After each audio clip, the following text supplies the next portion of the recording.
Get 'em.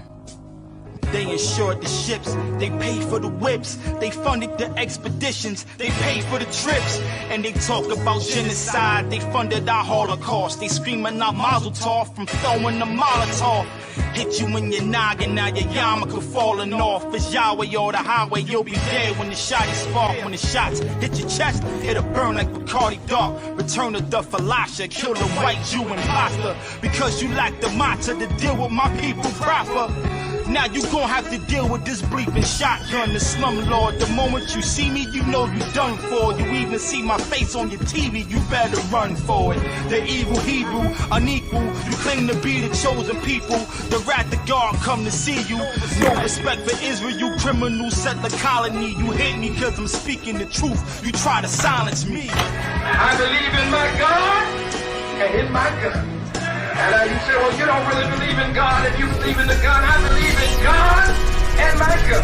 And I pray that He will bless you. Practice when it's time to shoot. When it's time to shoot straight.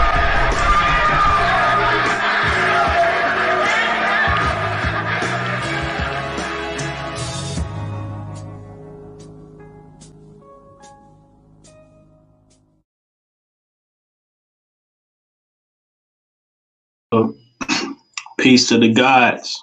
Peace to the gods. What's going on, good family? What's going on out there? Hope y'all having a good day today. You know, a godly day. You know what I'm saying? So, and I know the last broadcast, we actually, you know, had some problems with the weather. So I made sure that the weather is good out this way. You know what I mean? So I also got in touch with my connection with the internet and everything like that. But we ain't gonna worry about this today. We just gonna keep it going. We're gonna keep it good. You know what I'm saying? We're gonna keep that information going, you know, that good information. So we had to bring it back. Got my brother right back in here again, you know, because he pretty much got cut off. Can't let information get cut off.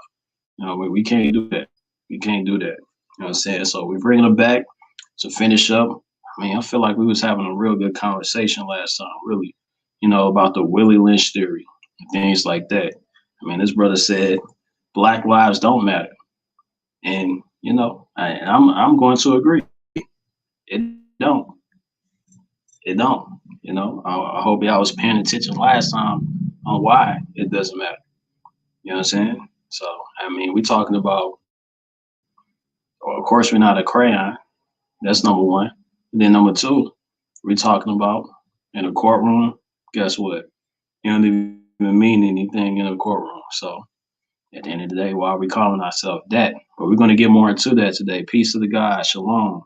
You know, everybody out there, I'm going to let more people come in. You know what I'm saying? Come into the room, share the feed, you know, share it, like it, you know, keep commenting. Let's change the algorithms. You know what I'm saying? Let's get it in today. Let's get it in today. Let's see. I see y'all coming on in. And matter of fact, we might as well, I feel like just going to get started. I just want to come to conversation. If people miss it, slow down. What are we doing waiting? You know what I'm saying? People miss the information, just hit rewind, you know? So we're going to get into it. I already got my brother already here. So I'll tell you what, let's go ahead and bring him in. Let's go ahead and bring him in. Yes, sir. Peace to the gods, brother. Peace to the gods. Peace to the God.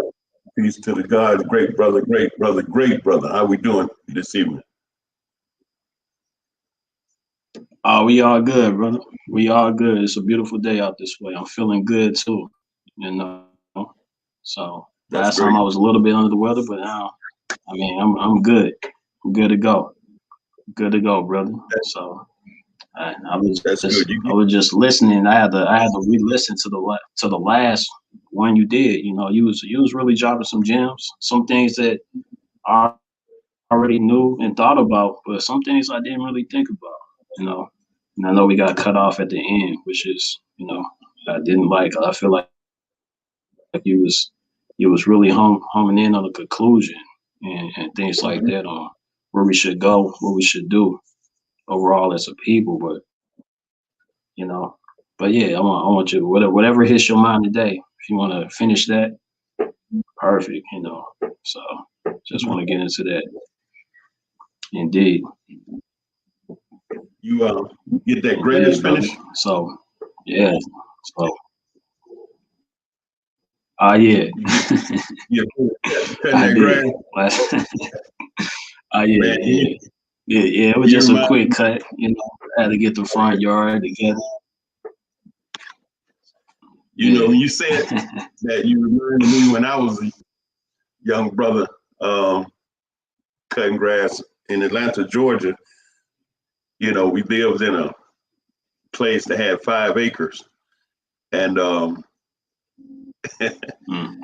man, it would take me the weekend to cut up everything with the lawnmower. We didn't have a riding mower. I begged and begged my mother to buy a riding mower, and she wouldn't do it. The best she did, she bought me a push self-propel mower where it'll pull the front wheels itself. But she never Okay. got me that. She never got me that riding mower because she said, "No, I don't want to make you lazy." I Yeah. said, "Mom, I ain't gonna be lazy." I mean, you get a good exercise with that, Yeah, Yeah, buddy. I actually got something like that. That's what I did the front You got. yard with. I got one that I can just push, go back and forth. So I'm getting my exercise at the same time. But it's not a huge. It's not acres or anything like that. So but yeah, I'm getting my little exercise on. I'm just pushing it back and forth. It's one of them old school joints. I mean, I like those, personally. I don't have to You smell talking all the about gas and stuff like that. the Say it one with the again. 2 big wheels? You talking about the one with the 2 big wheels on the side and the Yeah, blade go it got across? two wheels on the sides, and then it got the little wheel cutter in the middle. You just pushing back and forth, stuff like that. Yep. Right. You got a little Where did you attachment find that? for the bag in the back. So I got it through Amazon. They sent it on through. Brand Yep. brand new. It was. It's brand new. Yeah. Wow. Mm-hmm. Man, I ain't seen those in years. Yeah, that thing That's works too. It worked just like the electric ones. wow. Yeah. Wow, that's Getting it real in. old. Getting my muscles. You know what I mean? But yeah. We had one years ago. You know what I mean? That was so many years ago. And that's where we cut the grass. Out there, back and forth, back and forth, back and forth.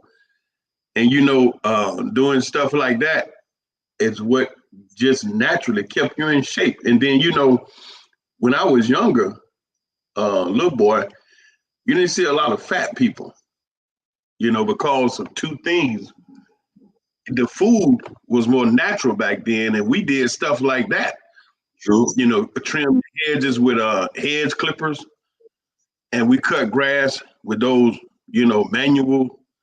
A lot of stuff we did, just the physical movement of taking care of the house and painting and doing all kind of stuff kept us in shape, and the food, that was no multi-billion-dollar diet industry. It wasn't no multi-billion-dollar,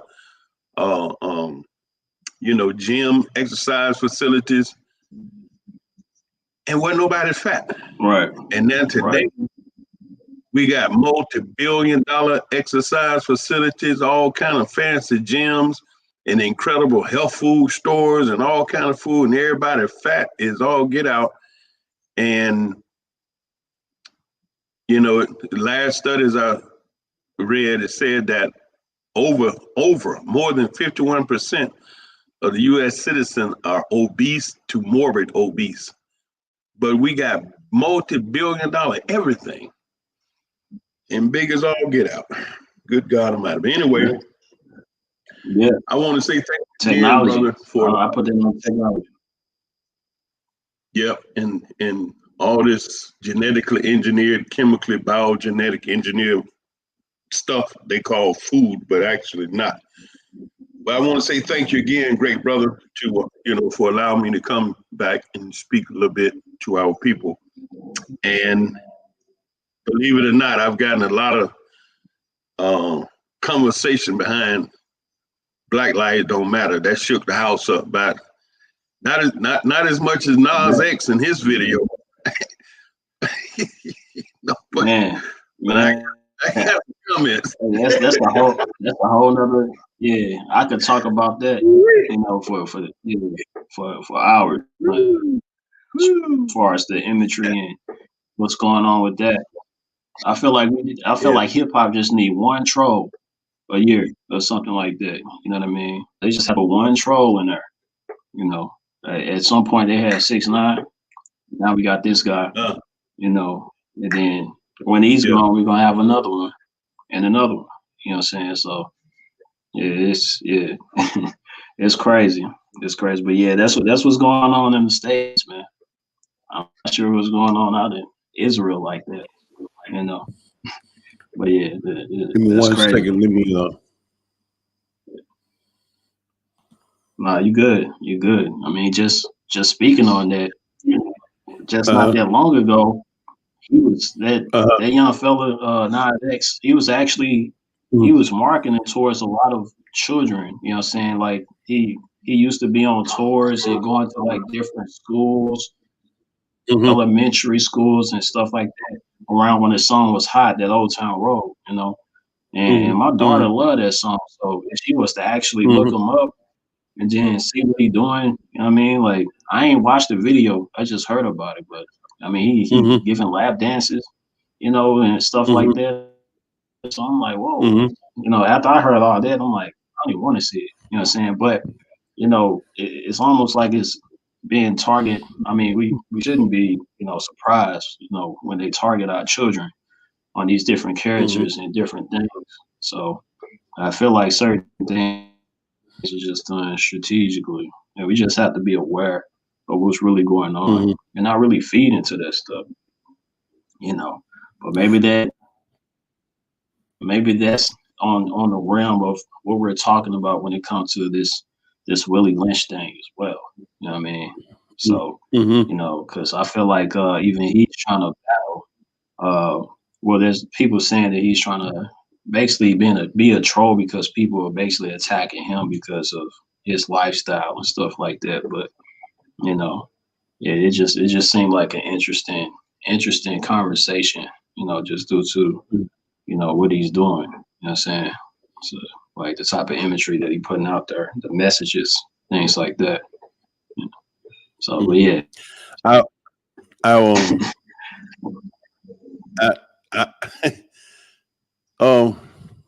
Few people asked me, what I thought about it. And first, I had to go back and look at it because I didn't want to be talking, And then after watching it, ooh, wow, there was a lot of thoughts.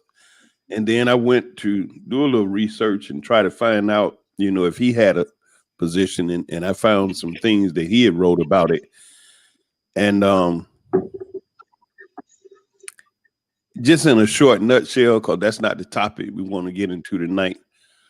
What he did, from what I read about his statement about it, and then watching it, he kind of put everybody in the video, their views, his thought, and the video itself was an incredible, work of visual art itself. I'm just talking about the video. But then, just like you said, the messages, subliminal messages, the emblems, and in short, he has set another whole precedent so far as giving Satan himself and the spirit of Satan new platform. Just briefly think about it. You have all religions, the majors, Christianity, Islam, Catholicism, Buddhism, Judaism, all of those religious belief systems, they have platform, they have space on this planet, in this world. There's nothing wrong or uncommon with hearing somebody talk about the God they believe in. But what this individual has done, he's opened the door to give Satan a platform to come out and be present on this world, just like those religions, by him snapping the neck of Satan in the video and putting the horns on himself and his eyes come looping that. Now he's the devil in the video. Okay. And so that gives Satan an image now. But I don't get into it because, you know, that's not why I came. We got to finish up this Willie Lynch. But I didn't even see the full video. But yeah, but just off of what you said, you know, as far as go ahead, my bad. Go ahead. No, finish your thought. Finish as far as what? No, you got it. Oh, okay. Well, yeah. So as far as what you said, you know what I mean. Just on. We may have a delay up in. Okay, go ahead. No, it's on you, bro. I don't want to cut your thought out. I'll let you finish your thought. I want to hear your thoughts. Yeah, because I think we got a delay, you know. So I think like when I speak, it's like a second delay or something like that. So, but yeah. So as far as like what you said, we're putting the image on of the devil, basically him turning into the devil. It's kind of subliminally making us think like, okay, maybe here is the image of the devil, and we have a black man to represent it. You know what I'm saying? And although with his mind, he's all over the place when it comes to the type of person he is. You know, you either want to be country or this, and then turn to gay. It's like we finding out something new about this person, like every 6 months. You know what I mean? So now people is thinking like he's worshiping the devil or a troll or whatever the case may be. You know what I'm saying? So it just seemed very interesting, you know, amongst of everything else that's going on, how they paint the picture when it comes to the mentality of black men and women. But now we have this that's a representative of who we are as well. Because we know that everybody that step outside, step in the media represents, you know, people's idea of who we are, especially if they're popular. So along with the Nicki Minaj, the Cardi B's, and you know, those type of people, now we got the brother coming in to play to, you know, twerk and do, you know, giving lap dances and represent himself as the devil as well. So now what is the message to the masses on who black people really are? You know what I'm saying? So, you know, that's just the way it looks across the world, because I'm pretty sure that's being spreaded like all over the world. You know what I mean? Those images of people that look like us, you know. So I just find it interesting. Yeah. You know, we can get back with that, but let's, you know, we had left off. We left off with the Willie Lynch document, and I just wanted to reiterate to our listeners that my objective is to connect Nubian brothers and sisters to the power that's available to us and the power of thought, the power of the mind. Okay, that's what Nubian King mean. My objective is to help us as a people, a Nubian people, a very, very intelligent, superior energy on this planet. Not black people, but Nubian brothers and sisters. Those of us that seek a higher understanding, a higher consciousness, and a better life. And it's always good being in position of power. You know, we see those that have been our adversaries doing every single thing they possibly can, no holds barred, to maintain power. That's what we see with these voting rights that's taken the situation back to basically Jim Crow, where it's difficult. When you look and see them making laws that says it's illegal to give a person some water or food while they stand in line, you know, that's him. That's his mentality. That's the beast that he is. That's the barbarian, you know, working and making these laws that's causing discomfort to other people. And, you know, my objective is when I'm sharing information is to simply work with our people, because it is us that has been the food and fuel to this barbarian table. We've been the food for his table. We've been the fuel for his machine. And he's still eating from our strength, and he's still utilizing our strength to feed his machine. And so what they're doing here today with these laws is just continuing what has never come to an end. Slavery, Jim Crow, and all of that, it never ended. They simply changed the way that they do it, the aesthetics, the way it looks. Slavery never ended. The Emancipation Proclamation didn't end slavery. It stopped a style or look of slavery that, you know, hanging a sister upside down by ankles, 9 months in conception, and taking a knife out and cutting her stomach open and the baby drop out on the ground and you stomp it. That's what they did. And for, you know, my people to say, why would they do that? How can they do that? You can't do people. You know, what kind of people? You know, you're not talking to a people. You're talking about a barbaric beast, a non-human individual on 2 feet. Humans can't do other humans like that. With any level, any ounce of compassion and love, you can't do other people like that. And so their quest to hang on to power is like they say, the ends justify the means. The end results of the things that they do causes them to maintain their power. And so whatever, by any means necessary. And so as we was in the Willie Lynch letter, that was a part of them hanging on to power by usurping our energy and enslaving our ancestors. And the method that we've been talking about is the slave mind created by this guy named Willie Lynch in 1712, when he spoke to other slave owners in Virginia.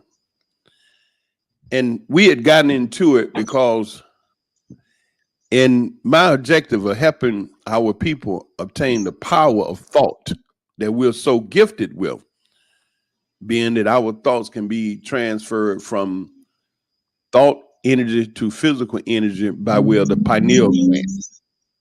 That pineal gland has a very, very unique job which can convert your thoughts into physical energy. That is the connector. That's the doorway of you thinking and making things happen. Your thoughts being able to affect your physical environment. And what I'm working on is to cause you to be able to actually think that into being, think that into fruition. There are times that you're able to do it right now. Okay, you're able to do it right now. There are times where you may not be aware that you did that.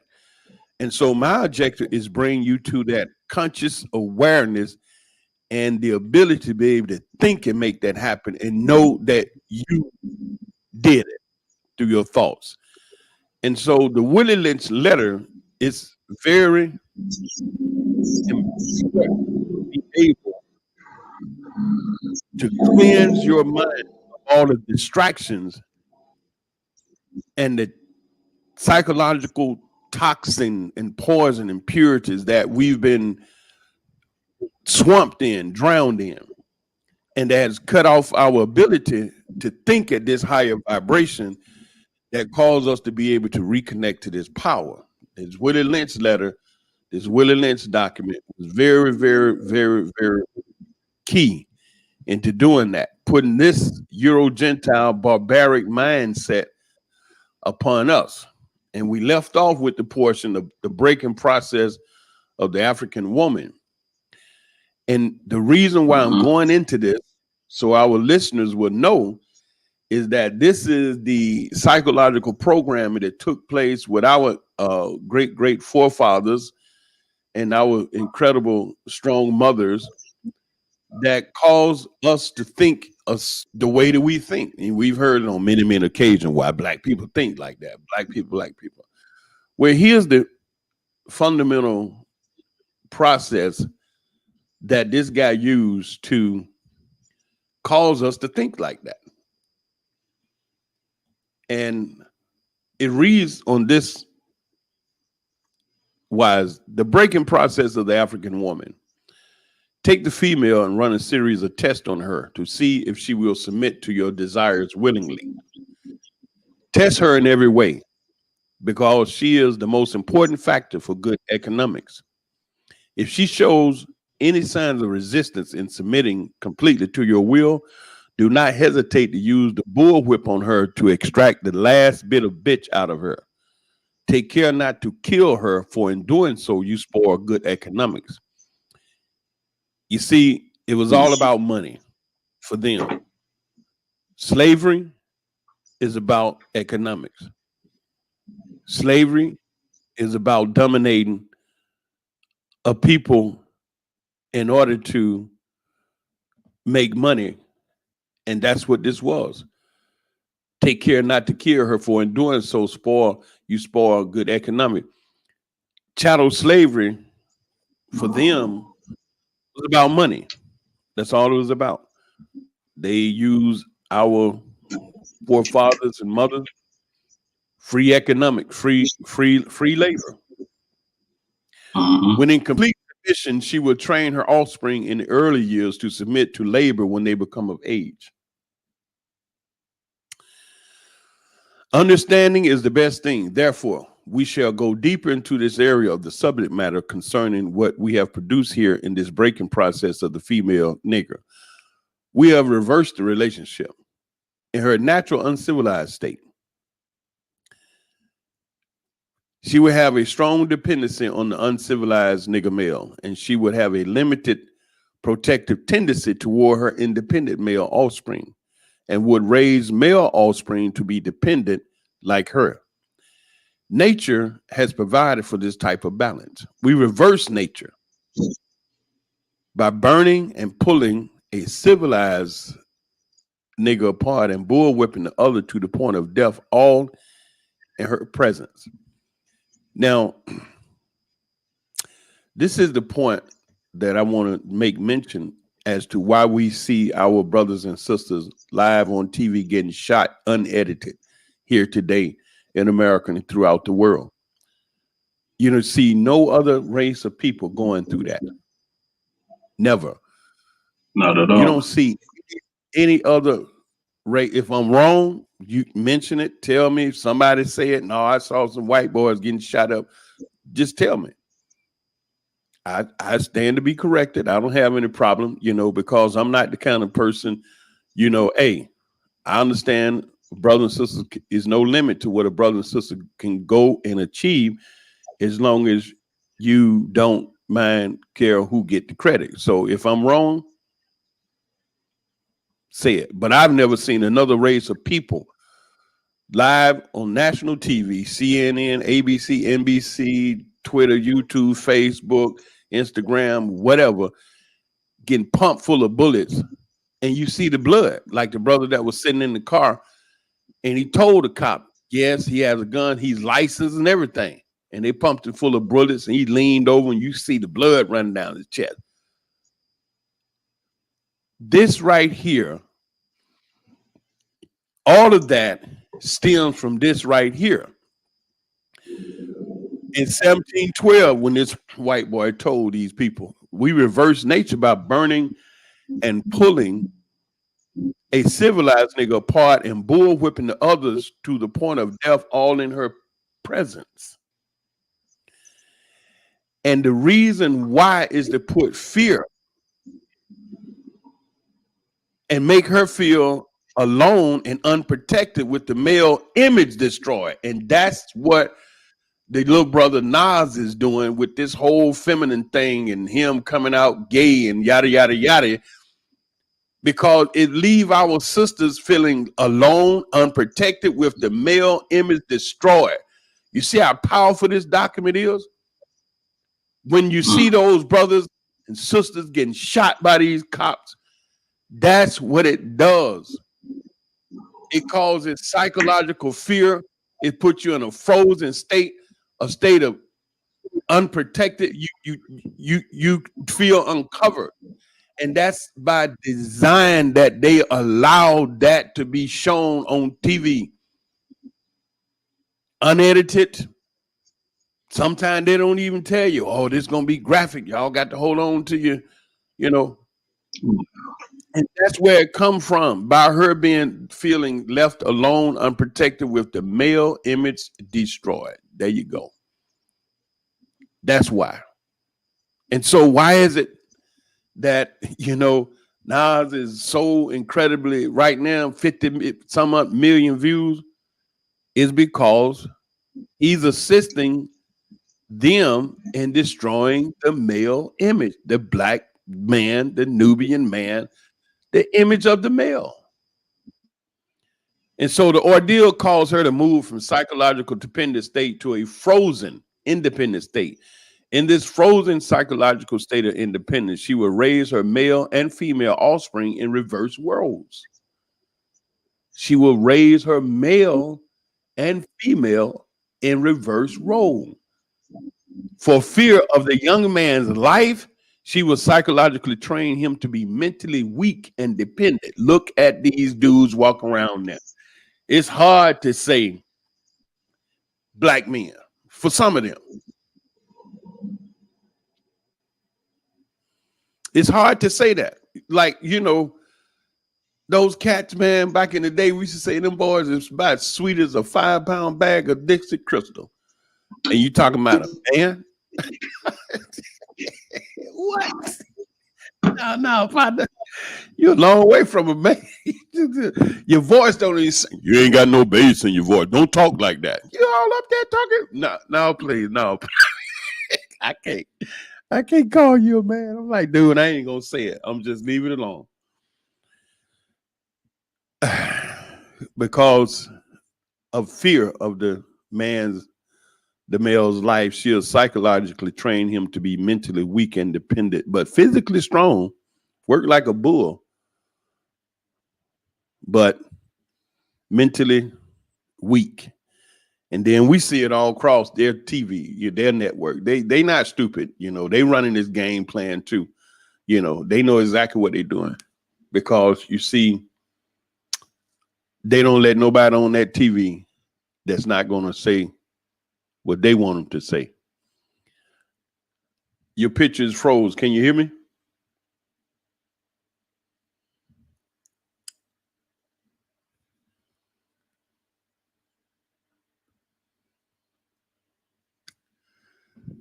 Great brother, you there? I done lost you. Hello. Independent, but physically strong. Work like a bull, but mentally weak. And then we see it all across their TV, their network. They not stupid, they running this game plan too. They know exactly what they're doing, because you see, great brother, can you hear me? Yeah, I can hear you. I can hear you. Okay, your It's your not screen, raining. That's very interesting. Your screen it froze for a moment. Okay, all right. Long as you're there. Yeah, it's all good. Okay. Yeah. So we were talking about, raising the boy to be mentally weak but physically strong. And we see that with all these young cats walking around so feminized. Because she has become psychologically independent, she would train her female offspring to be psychologically independent. So what do they say? How can we relate that to today? What I need a nickel for? And what the sister saying? A broke nigga don't get no pee. I mean, if I'm wrong, you know, if I'm wrong, somebody check me now. You know, say, hey, bro, you know, you wrong with that. Okay, I shut up. Because she'll train him after she been broken. And then what you got? The nigga woman out front and the nigga male behind and scared. This is perfect situation of sound sleep and economics. Before the breaking process, we had to be alertly on guard at all times. Now we can sleep soundly. For out of frozen fear, his woman stand guards for us. This remind me, man, so many years ago, I was in Atlanta, Georgia, at the CNS Bank. I never forget this. I went in that bank for some business, and I needed to see one of their bank officers. And at the time, this was downtown Peachtree Street. And I walked in the bank, and to the right with this long row of tellers, it was CNS Bank downtown Atlanta, way back in the day. And then to the left was a bunch of officers in desk, you know, several desks over there, 1, 2, 3 rows deep. And the guy needed to see with this old white dude sitting over there in the back. And as I started down in between the desks walking toward him, I never forget this sister jumps out, sir, can I help you? But I remember the way she came at me was like a guard dog. And when she jumped in my face, that's the thought that came to my mind, man. And she said, sir, can I help you? I said, hold it. Yeah. I said, yeah, I need to go over there and see Mr. David. Oh, he's busy now. He can't see anybody. And he was just sitting at his desk. I'm like, okay, well, it only gonna take me about 2 minutes. Would you let him know? No, he's not there. I mean, she went from he's busy to he's not there. I say, ma'am, I'm looking right at him. He's sitting right over there at the desk. You can't go over there. Why not? And I'll never forget that, you know, because she says that for out of frozen fears, women stand guards for us. You see why I'm taking my time to walk through this? Because we have to understand what has happened to us as a people mentally. My objective is to free your mind from all of this mental poison and toxin. And once we get the mind clean, then we can go and start working on the process of getting back to our power of thought. And we go to the matrix for that. Excellent visual representation of the mental capability that we possess, because it was a beautiful, delicious chocolate sister that made that movie from all spirit. He could not get past her early slave molding process. He cannot get past her early slave molding process. You hear that? He could not get past her early slave molding process. He is a good tool now ready to be tied to the horse at a tender age. By the time a nigger boy reaches age 16, he is soundly broken in and ready for a long life of sound and efficient work and the reproduction of the unit of a good labor force. All this was about taking their mind. That's what we're talking about. And so here it is. Your brother Nubian King is talking about regaining our mind. That's what we're talking about. That's where we coming from right now. And we got to sit and break this down step by step so we can understand what the world is going on with our people and the thought process. He's a good tool, now ready to be tied to the horse at a tender age. And he even be specific and says by the time the nigger boy reached the age of 16, will not, this is no guesswork. These bandits knew exactly what he was doing. This guy had perfected this and mastered this in the West Indies. And now he's up here in Virginia telling these slave owners how to do this to our people, create the slave mind. Continually through the breaking of uncivilized savage niggers, they call us savage. I mean, come on now. By throwing the nigger female savage in a frozen psychological state of independence, by killing the protective male image, by killing the protective male image. And today we got so many of our beautiful queens that's got to be father, mother, the protector, the provider. Our sisters is so far out of their sphere mode of who they are that I once was speaking to a group of brothers and I said, you know what? We have never in our life known a beautiful Nubian queen as brothers on this planet for the past 400 or 500 years. The sisters that's moving around today, they're not our sisters. They're not what the Creator created to work and harmonize with us. Why? Why do I say that? Because they have not been able to thrive in an environment conducive for them. Now, Becky over there, Sally and Janice, Mary and Martha, they have in that world because these barbarians dominated this world. So the white girl get to do the white girl. But our sisters got to be they got to be behind us, not behind us, but they got to struggle not having a head, a brother, strong brother to cover them. So now they got to be the father, they got to be the big brother, they got to be the counselor, they got to be the role model, they got to work the job, pay the bill.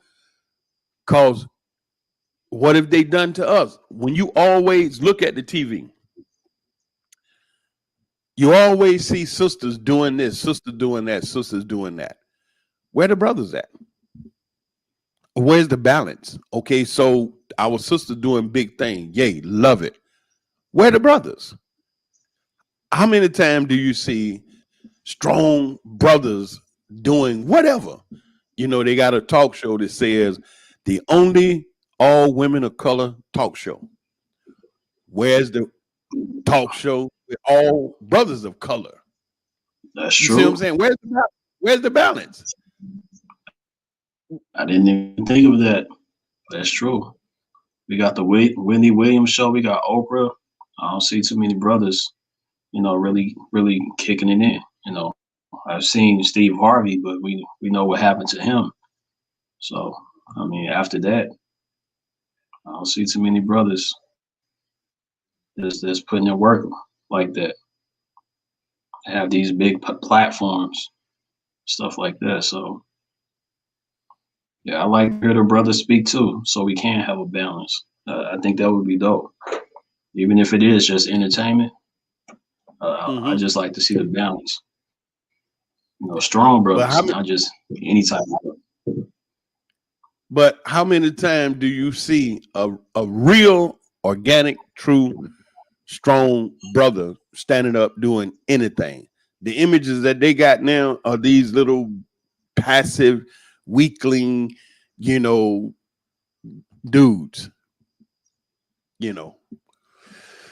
So he sounded, bootleg dudes. yeah, bootleg. Yeah, absolutely. That done prayer to lead to the Euro Gentiles agenda. So their objective is to destroy that powerful, image. And then you talking about the rap industry, it's riddled with so much discussion about those brothers being gay and getting with each other. So that whole image that has been destroyed, that protected male image.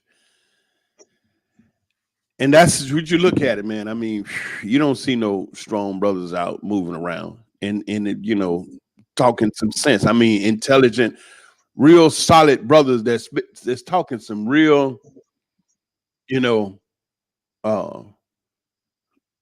real facts. And those brothers, you don't never hear from them. We definitely hear.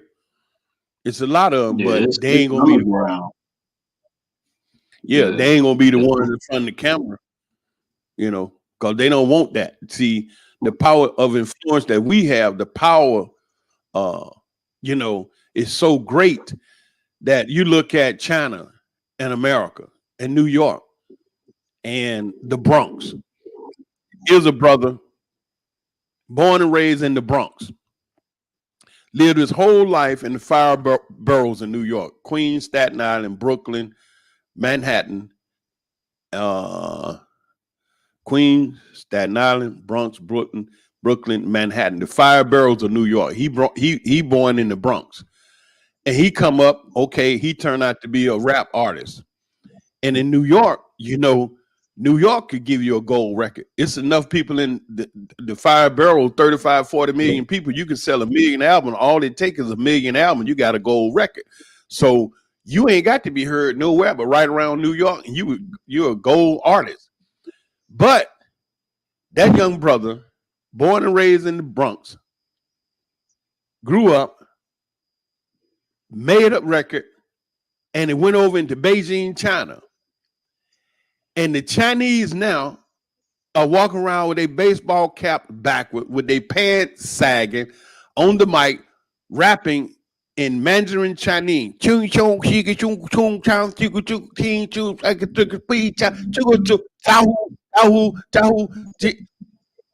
of what? That brother over there in the Bronx. And the brother ain't even been to China. Yeah. He ain't been out of the five boroughs of New York. But his influence is so powerful. He got Chinese in Beijing, China, rapping in Mandarin, mimicking him. That's why they don't want us out the box.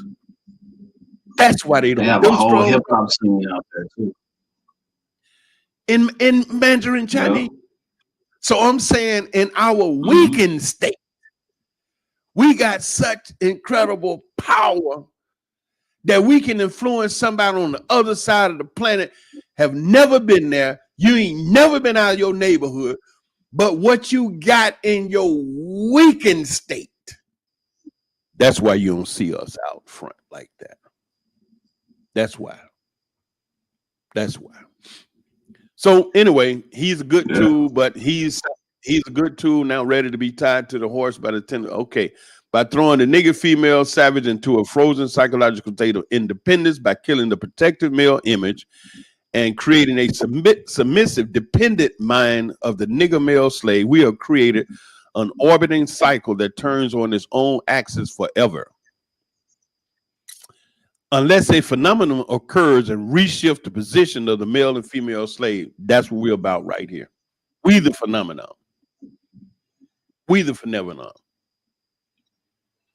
That's it.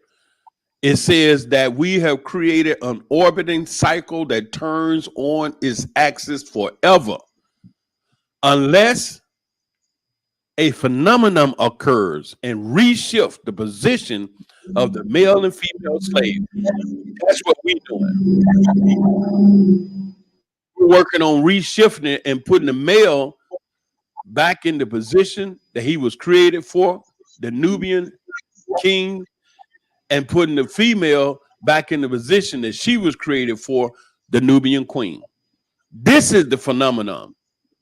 I'll read it again. We have created an orbiting cycle that turns on its own axis forever, meaning that what he attempted to do here was to create this slave mind in our people, that it will last forever, keep regenerating itself, unless a phenomenon occurs and reshift the position of the male and female slave.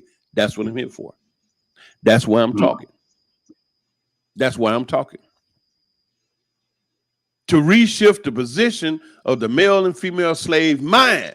When we think, oh, we free. Yeah, you free to stay within the boundaries that they have created for you. You mentioned Oprah name. Do you know Oprah tried to start a church, not too long ago? She wanted to start a church, a whole different. Where's the church at? You know why? They whooped her butt back. Look, sit your ace down. Because why? There are certain tools that these heathen use for control.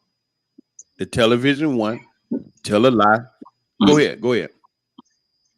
No, I was just talking about the church today. It's something interesting that I feel that happened to the church, because I don't know if you would agree, but at one point the church was one of the strongest pieces in the melanated, community. You know what I'm saying? As far as our movement and how we move, and how we strategize as a people, we went to a church first. You know what I mean? And we had these discussions, so pretty much what we're doing right now, well, possibly it would have been a church back then, actually having discussions and open up our minds. A lot of times it had nothing to do with Christianity and things like that. So the church was open for different people in the community to really strategize and organize. Now today, I feel like what the government ended up doing is saying, like, okay, let's not have that anymore. Now let's give these churches something like a 501c3, and let's put in fine print in the 501c3, like, hey, you can't talk about anything political, or you can't move basically strategically without our permission. So, and then once that happens, you got to the point where the churches have to put in these different poor communities, and then the church can't really survive off of the people's income. So now they have to really depend on the checks for the government. So now the churches are dependent on the government. So they got to the point where they can't say anything, because if they say something about what's going on, then they get that money taken away. Then down goes the church. You know what I mean? So now the church is like nothing like how it used to be. Just like what you were saying with the sister Oprah trying to open up her own church, they know for a fact that she's not going to need any type of 501c3. She got money. She good. You know what I'm saying? And I'm just thinking, like, they didn't want something like that to happen again. A church for anybody to come up in there and be able to strategize and be able to move how we should be moving. It's like, no, not today. Not today, Oprah. So we need all our churches to depend on the government. That's how we can control them. So, and to add to what you're saying, a few years ago, 20,000 clergymen signed on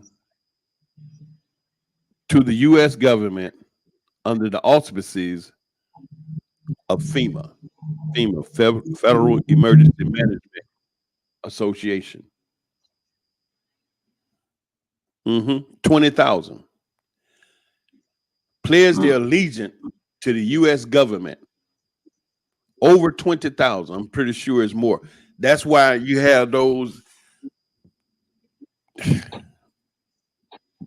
dudes up there with Trump when he was president talking about, this should be the greatest thing. All these. I watched them knucklehead talking about, Trump would be the greatest, president ever for the black. All them preachers, and they standing up there praying with Trump because they sold out our people, and our people don't know that these preachers are there on the benefit of the U.S. government. Because as you see, churches don't make any changes to nothing. And when you listen to the preachers, they're not telling you what you need to do to get your relationship with the creator that you say you believe in. They're not going into the laws and giving instructions that they say, okay, you take Jesus. Jesus came and he was teaching, instruction, what to do, what not to do, so that you be pleasing unto your creator. One thing, Jesus, I mean, in the book of Leviticus, it tells you what to eat and what not to eat. And one thing it tells you, from the waters, thou shalt not eat anything that does not have scales on it. That's in the book of Leviticus, from the waters. And what goes on land, that goes upon all fours, should be unclean to you. Now, these was laws and instructions. But do you think a preacher gonna stand up there and tell his congregation that you can't eat tilapia fish, lobster, and crab and shrimp? And as soon as you get out of church, you're gonna go to Red Lobster. But then you know they not teaching that, because they want that money. So they want every single individual to come on up in here and drop that money off. So they got to make you comfortable with doing it. But in the Bible that they claim they so live by, but then they don't even go by the Old Testament now. They keep you all up in the New Testament where Paul wrote, and Paul says now you can just pray over it and it's good. But the Father said, don't eat anything from the waters that does not have scales on it. Catfish don't have scales on it. Lobster, crab, shrimp, all these other things. Does preacher tell you that? But then the instruction that Jesus was coming, he was saying, thus, and thus, do this, do this, do this. Even Moses, the great lawgiver, came with instruction. But do you hear Joel Osteen telling those people, well, we gotta, man, please. He telling the people what to do to get some money and the rest of them. They don't turn your blessings, equating your blessing into financial, physical, materialistic. It's monetized. Your blessings are now monetized. It's commercialized. So if you got a lot of money, you bless.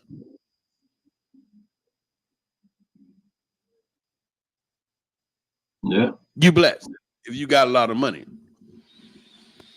So anyway, we're talking about the case of the two economic slave units and examining them close. The Negro marriage. We breed two nigger male with two nigger females. Then we take the nigger male away from them and keep them moving and working. What? We breed two nigger males with two nigger female.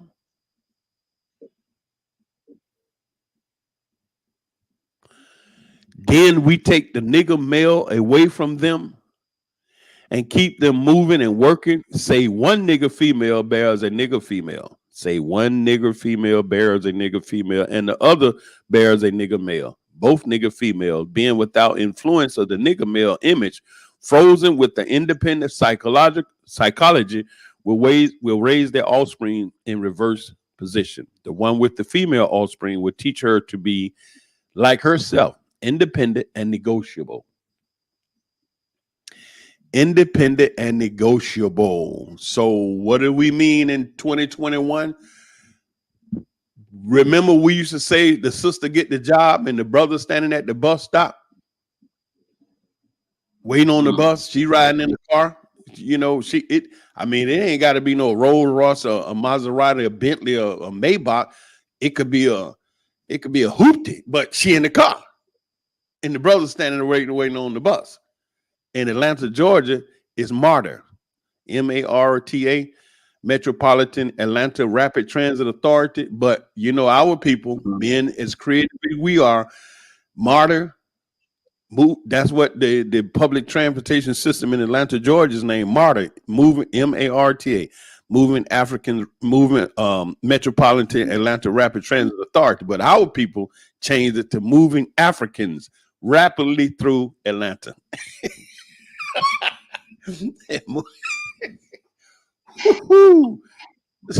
So raise her to be independent and negotiable. I'm my own woman. What I need a nigga for. Then who got the money? Like the sister Megan Thee Stallion, she said at the time, I'm a ratchet, savage. What's happening? And what we're gonna talk about.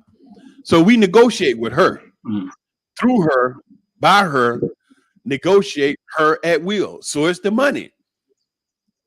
All right. And so she's taking on that spirit too, because when the brother come to her, if she got a career, his credit got to be like this. He got to have a credit score above 650. He can't have that much debt. You got to have your own bank account. You got to have your own car because she ain't your taxi. So all of these things, right, in her negotiation with getting with you as a man, that's how she negotiate. All right. Now, mind you, she done worked and got her career together. So she basically want her a brother that can come with something to the table too, more than just himself. That's understandable. But if you make that the sole center of how you selecting your mate, you might miss that real good brother that if y'all work together, you could blow up into greatness. And so he said, we negotiate with her, through her, by her, negotiate her at will. And so what does that do? That continuously destroy the family unit. The one with the nigga male offspring, she being frozen subconscious for his life, will raise him to be mentally dependent and weak, but physically strong. In other words, body over mind. Now, in a few years, when these two offspring become fertile for early production, we will mate and breed them and continue the cycle. This is good, sound, and long-range comprehensive planning. This is what they did to us for hundreds of years. They didn't just lay this out. And so after continuously doing this for hundreds of years, what do we got going on today? Warning. Now, the possible interpoling negative. Earlier, we talked about the non-economic good of the horse and the nigger in their wild or natural state. That's like when me and my sister got into a heavy argument when she said that we were better off when we were slaves. Man, I lost it. But anyway, what she was referring to is that when we were slaves, we knew our land, language, and culture. And so what he's referring to here is, we talked about the non-economic good of the horse and the nigger in their wild and natural state. He says wild and natural, but when we were in our right mind, we knew who we were as a people, the land, language, and culture, where we came from, everything. We knew ourselves. And my objective here today is to help us to get back to knowing ourselves. So we talked about the principle of breaking and tying them together for orderly production. Furthermore, we talked about paying particular attention to the female savage and her offspring for orderly future planning.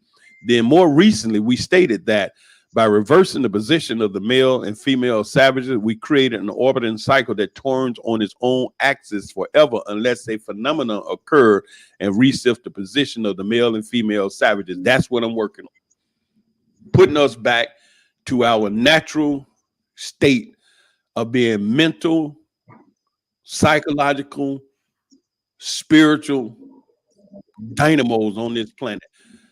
We steal that. We just need to retune this. We need to get this stuff out of our heads, get this slave mind washed out. It's that invisible program that calls our people to do what we do the way we do it. And it ain't coming out to our good. Our experts warn us about the possibility of this phenomenon occurring. For they say that the mind has a strong drive to correct and recorrect itself over a period of time. If it can touch some substantial, original, historical base. All right, stop. We don't want to go too fast. It says that his expert warned them about the possibility of this phenomenon occurring. For they say that the mind has a strong drive to correct and recorrect itself over a period of time. In other words, the mind will seek to function in its natural state. Okay. And this is what we see taking place today. I mentioned to a good friend of mine that we're living now in a state on this planet where the barbarians that have been in control of this world have come to the end of their intellectual ability to rule, meaning that the intellect of the people is raising much higher and further than the barbarians that have ruled over this world. They never change what they do, because what they did to gain control of this world has been working constantly for centuries and decades and centuries. And so they haven't came up with anything new because it worked. Any good businessman who start a business, he tweak it, change it, rearrange it. He believed what he doing will work, so he work on making it work. And when he get it to a point where it's working, he lock it in and just continue to do it, pass it on and on and on. So he hadn't come up with any brand new, unheard of, totally new methods of controlling brothers and sisters. And so that's why today we're sliding past that. We're coming from under this slave mentality, this psychological brainwashing, until where we're cleansing our brain and mind of this to where we can reconnect to our power. And so the shifting is taking place because it is a natural state that we was created to be rulers, kings and queens of this world. And so even if you just hear, those that are in the sound and the hearing of my voice are beginning to hear and being awakened, because this is you. This consciousness, this psychological power is you. This ability to think and make things happen is your natural created abilities to have dominance on this world, to walk this planet as a spiritually inspired God. And so when he says that the mind has a strong drive to correct and recorrect itself over a period of time, it is because that is not who we are. We as a Nubian race of powerful brothers and sisters are not slaves in the mind, no way, shape, form, or fashion. So he got us. Okay, he got over on us. But it wasn't never going to ever be forever. And so now we are seeing ourselves come back to ourselves. And so it says that if it can touch some substantial, original, historical base, and that's what we're doing. We're tying ourselves back into our original being of being God and goddesses. That's why you on here saying peace to the gods. That didn't just poof, somebody say, hey, you need to say that. That's going to be real slick. That's your mind reconnecting itself back to its original state. Why would you even say that? Peace to the gods. It's because all of this crap that they have covered us in is wearing off. And they don't have nothing to replace it, because it has worked for them. And so all of that crap that used to work, it done crumbled away, and now you coming out being yourself. It is absolutely nothing wrong with saying peace to the God. You have got to own it, believe it, internalize it, and keep saying it until you become comfortable in it. Because in the beginning, when you start walking away from all this bullshit that they done had us locked down in, and believing that something up in the sky was coming to do something for you, where in reality it was you that had the ability to do it, that he tricked you from thinking it wasn't. Then he put himself into that position by making your creator, the one that you waiting to come back in the sky, look like him. So you believe in him and not yourself. Because he saw, when he was in Africa, he saw what he saw down there. He saw gods and goddesses walking on this planet. So he had to change all of that. Okay, look, I give him one. He got it. You know, I gotta respect the game, man. He did a good job, but no more. We finding ourselves now, brother, and that's what make this show so powerful. You know, that's what make this show so powerful, because why? The mind will automatically correct itself when you connect to the historical base. That's why they are trying to destroy the image of black brothers and sisters, Nubian kings and queens in Africa. That's why they running all over Africa looking for one bone to say it was white. Because as long as we understand our beautiful great continent of Africa and the power and all that we did upon the face of this planet, who in the world would not want to connect and recognize with that? Who would want to do that? Just like that statue you got behind you right there over your left shoulder. Who made that? Mm-hmm. We did. Our people did. Who did all of this stuff? Jazz, rock, soul. I mean, we can go on and on about all the great things that we've given to this planet being persecuted by this bandit. And now our minds is coming back to who we originally or really are, gods and goddesses. And you always hear me say gods and goddesses, Nubian kings and queens, brother and sister, male and female. We cannot be individuals. We weren't created to be individuals. You look at this whole planet, all the creation is paired, male and female, male and female. The entire creation is male and female. Even the peanut, you go to the store and get a peanut tomorrow and pull it apart, one side male, one side female. So when you see two males walking together holding hand and two females working together holding hand, now I just dropped that. Y'all smart. You already know what we saying. This entire world is male and female. Duality. Up, down, left, right, in, out, hot, cold, day, night.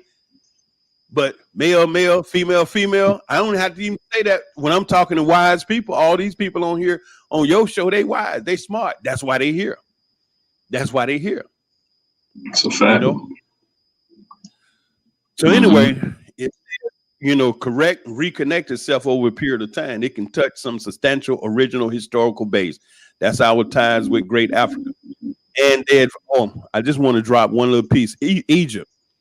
Okay, what was Egypt in Africa? Okay, you have markets, farmers market. And what is a farmers market? That's where people bring food, produce, and different things to sell. Everybody know where the farmer market. Generally, every major city have a farmers market, something like that, and that's where you come to get all your food stuff and what have you. So everybody come to the farmers market because that's where all the good fresh food is at. That's where we can go and get stuff. So anyway, Egypt was Africa's farmers market, but Egypt was Africa's intellectual market where you can go and get skill, wisdom, knowledge, and understanding. See, some of the greatest thinkers and some of the most powerful intellect convene on Egypt to show forth their wares, which is what they knew, their knowledge. And so they built certain things and they did certain things all around in Egypt. And to this day, they still digging up stuff that they ain't know nothing about. And they up in there can't figure some stuff out. Like the brother Billy Carson took us down there from Billy Carson, Forbidden Knowledge with the letter 4. He took us down in there and showed some this one particular area. I mean, it was thousands of years old. Look, spank brand new. The paint not chipped, everything. I mean, incredible. Thousands of years old. So that's what Egypt was. Egypt was Africa's market for intellect, where we bring now the farmer's market, fruit, vegetable. Egypt was the farmer market for knowledge, wisdom, knowledge, and understanding. Okay. Now, and they advised us, talking about their expert, they advised us that the best way to deal with the phenomenon is to shave off the brute mental history and create a multiplicity of phenomenon of illusions so that each illusion will twirl in its own orbit, something similar to floating balls in a vacuum. He's talking about keep them caught up in bullshiggity. Keep them caught up in bullshiggity. That's what we're talking about here. That's what he's talking about. Keeping them caught up in an illusion. Like this is real, but it ain't. Okay, and so when you finally discover that it's not real, you done got. It's too late. This creation of multiplicity of phenomenon or of illusion entail the principle of crossbreeding the nigger and the horse, as we stated above. The purpose of which is to create a diversified division of labor, thereby creating different levels of labor and different values of illusion at each connecting level of labor.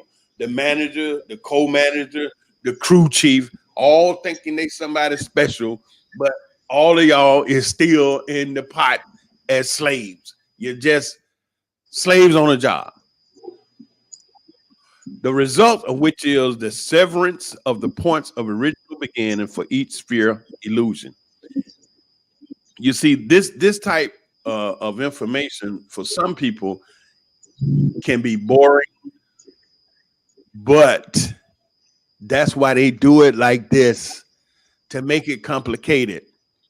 Since we feel that the subject matter may get more complicated as we proceed in laying down our economic plan concerning the purpose, reason, and effect of crossbreeding horse and niggers, we should lay down the following definition terms for future generation.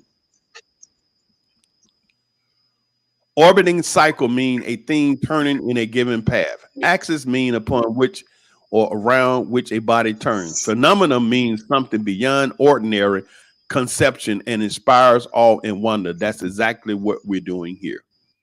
Multiplicity mean a great number, means a globe. Crossbreeding a horse means taking a horse and breeding it with an ass, as you get a dumb, backward ass, long-headed mule that is not reproductive nor productive by itself. Do you know anyone that could fit that description? Well, we used to say, "Oh, dumbass nigga." We used to say that. Sad, but you know it's true. Yeah, that's true. How can we come up with them type words? Oh, dumbass nigga. And then he'll say, what? Wow. You know, you crossbreed a horse mean taking and breeding it with an ass, as you get a dumb, backward ass, long-headed mule that is not reproductive nor productive up by itself. And we used to call each other old dumbass nigga. Look at him out there. Crossbreeding niggers mean taking so many drops of good white blood and putting them into as many nigger women as possible, varying the drops by varying tones that you want, and then letting them breed with each other until another circle of color appears as you desire. That's exactly what they did down in Australia with the Aboriginal brothers and sisters. They took all them and did just that. Todd, okay, what this mean is put the niggers and the horse in the breeding pot, mix some asses and some good white blood, and what do you get? You got a multiplicity of colors of ass backward, unusual niggers running tied to backward ass, long-headed mules, one productive of itself, the other sterile. The one constant, the other dying. We keep the nigger constant, for we may replace the mule for another two. Both mule and niggers tied to each other, neither knowing where the other came from, and neither productive for itself nor without each other. A big ball of mass ass confusion. And so what happened? He controls the energy for himself. So he pop up with the plan. Next thing you know, got all them brothers and sisters dumb and working for him. Control language. You see how thorough they did this? I mean, you know, these guys went through everything. Because why? Their natural lives was at stake. Crossbreeding completed. For further severance from their original beginning, we must completely annihilate the mother tongue of both the new nigger and the new mule, and institute a new language that involved the new life work of both. You know, language is a particular institution. It leads to the heart of a people. The more a foreigner knows about the language of another country, the more he's able to move through all levels of the society. I just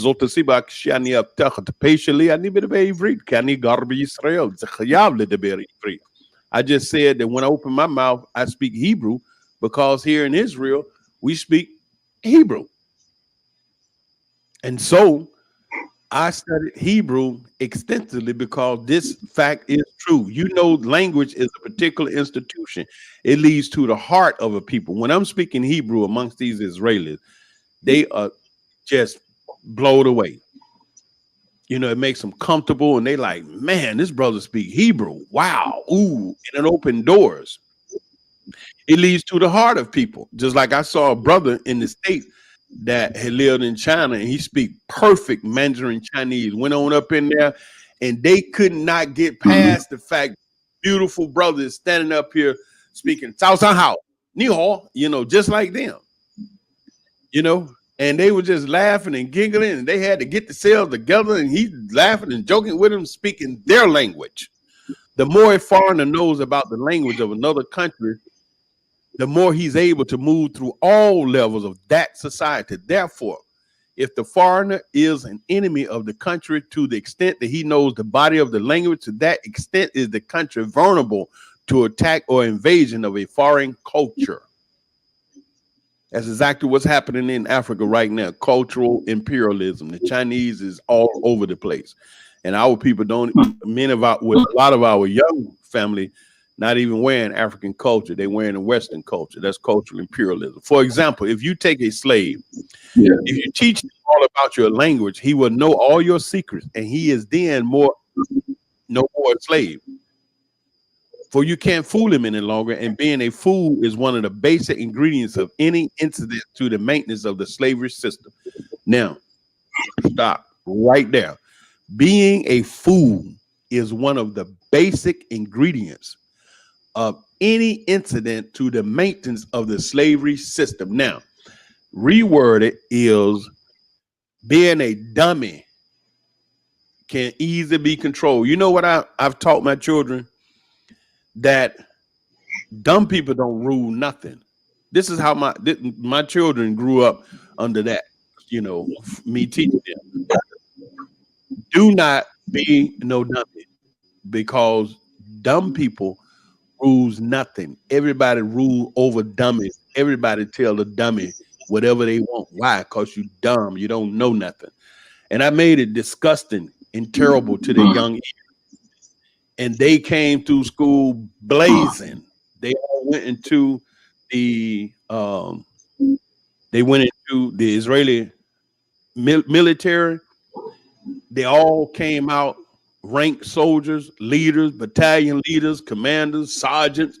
My youngest son, he's be finished here. I just spoke with him tonight before we came on, and he's a sergeant. And he's over a battalion of transportation. He's in transportation logistics, and he's the sergeant. I got two others. My daughter, my oldest daughter, she was an aircraft engineer, and these are Nubian children over here in the Israeli military. They're Nubian kings and queens, young brothers and sisters. And my daughter, she is a professional model in Israel. And she is modeled on some of the biggest stages, the biggest shows, the biggest affairs. They call her up. And you talking about beauty and brains. That girl, when she was in the Israeli Air Force, brother, she was an aircraft engineer working on F-15 fighter jets over here for this country. And then my other son, he was the also aircraft engineer. He was a sergeant, and he was a commander over a team of other aircraft engineers. As a matter of fact, that F-35 bird that they put together in America, they wanted him to be a part of the maintenance team, F-35. And I couldn't have thought of a prouder time is when they had an open house over there, and we all went to the base, and it was myself, you know, his mother, and he's out there, and I think it was one other Ethiopian brother, but thousands and thousands of Israelis, man. And you know, my son stood there and gave a lecture on the F-16 where he was F-15 and 16 engineer, and he focused on the power plant, one of the most important, you know, to get that bird in the sky, the engine. And I couldn't, boy, you couldn't have found a more prouder father than to see my 17-year-old son standing there going over the power plant, answering questions, you know, from these Israelis, all in Hebrew. And he bouncing from Hebrew to English, and he breaking it down. I mean, he laying it out. Man, and he's 17 years old. You know what I'm saying? And another point that he stated was that the Americans and Israelis train a lot together. And when the American aircraft engineers come over to get with the Israeli aircraft engineer, the Americans are just blown away that these guys, they children. My son was 17 years old. And when the Americans come, they like 30. And they sitting in the class, and the instructor engineer is 17-year-old black guy. I mean, Nubian son, man. He said that, woo. He said Abba. Abba means father in Hebrew. He said, Abba, they can't even get over the fact that, you know, we are Nubian and children, 17 years old.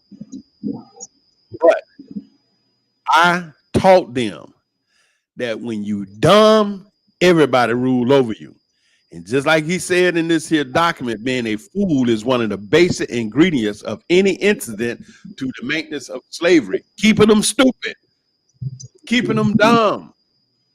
For example, if you told a slave that he must perform in getting out our crops, and he knows the language well, he would know that our crops didn't mean our crops, and the slavery system would break down. For he would relate on the basis of what our crop really mean. So you have to be careful in setting up the new language, for the slave will soon be in your house talking to you as man to man. And that is death to our economic system. So it was all about money. In addition, the definition of word or terms are only a minute part of the process. The definition of words or terms are only a minute part of the process. Go ahead. Yeah. Can you explain why back in the day during slavery, things like that, they hit a lot of books. We know that. But the one book they was able to read was the Bible. Can you explain that? Because that sounds interesting to me. Where they hide like a lot of the other books, but there's certain ones was able to read the Bible. Because we are a very spiritual people, and we always have had a very close relationship with our Creator. And remember now, the Bible that they caused us to believe in was the King James version. Okay. And so this is what they beat into us to accept, the white Jesus. But we knew as a people, our land, language, and culture did not have a white Jesus. It was the brother Yeshua ben Yosef, that walked this land. There was never a white guy over here in this land that I'm sitting in right now named Jesus Christ. The letter J didn't even come into the English alphabet until 900 BC, long after. It was Yod, Yod, Yeshua. There's no place over here in this land named Bethlehem. There's no place over here named Bethlehem. People come over here talking about, I want to go to Bethlehem. Where's that at? It's in Israel. No, there's no place over here named Bethlehem. The place that they're actually referring to, where they say Jesus was born in a manger, is called Bethlehem. Bethlehem. Bethlehem is short for house of bread. Beit is short for bayit. Bayit is house. Lechem is bread. So they're saying Bethlehem. Yeshua was born in Bethlehem, the house of bread. But the words, listen how it changed over. Bethlehem, Bethlehem, Bethlehem, Bethlehem. So in English, you're saying Bethlehem, Bethlehem, Bethlehem, Bethlehem. You see how it slides over? Bethlehem, Bethlehem, Bethlehem. So if in English you're saying Bethlehem, when you get to Israel, it's not Bethlehem, Bethlehem, because you can't translate English words directly into Hebrew words because you have gutturals that there are no sound in the English language to make that sound in Hebrew. So the Bible being the book that they gave our people, the original Bible, the most widely used Bible is what? The King James Version. The King James Version. And in that book, it states that being a good servant, render your blessings, and to be what? Thy master. Honor thy master. Those words that they changed up in there is what caused the slave to be even more docile and more peaceful slave, because it says honor thy master.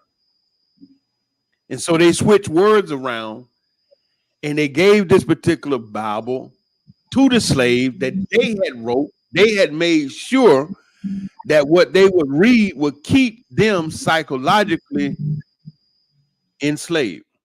And so the Bible was allowed to be read because they wrote it. Now, since you mentioned the Bible, I would like to just point out that the most widely read Bible has been the King James Version. And for those that may not be aware, King James was a homosexual, just like Nas. So Nas ain't nothing new. Homosexuality ain't nothing new. I mean, you know, we can bounce all across history and point out homosexual. You know, Queen Latifah, she came out as gay. What's his name?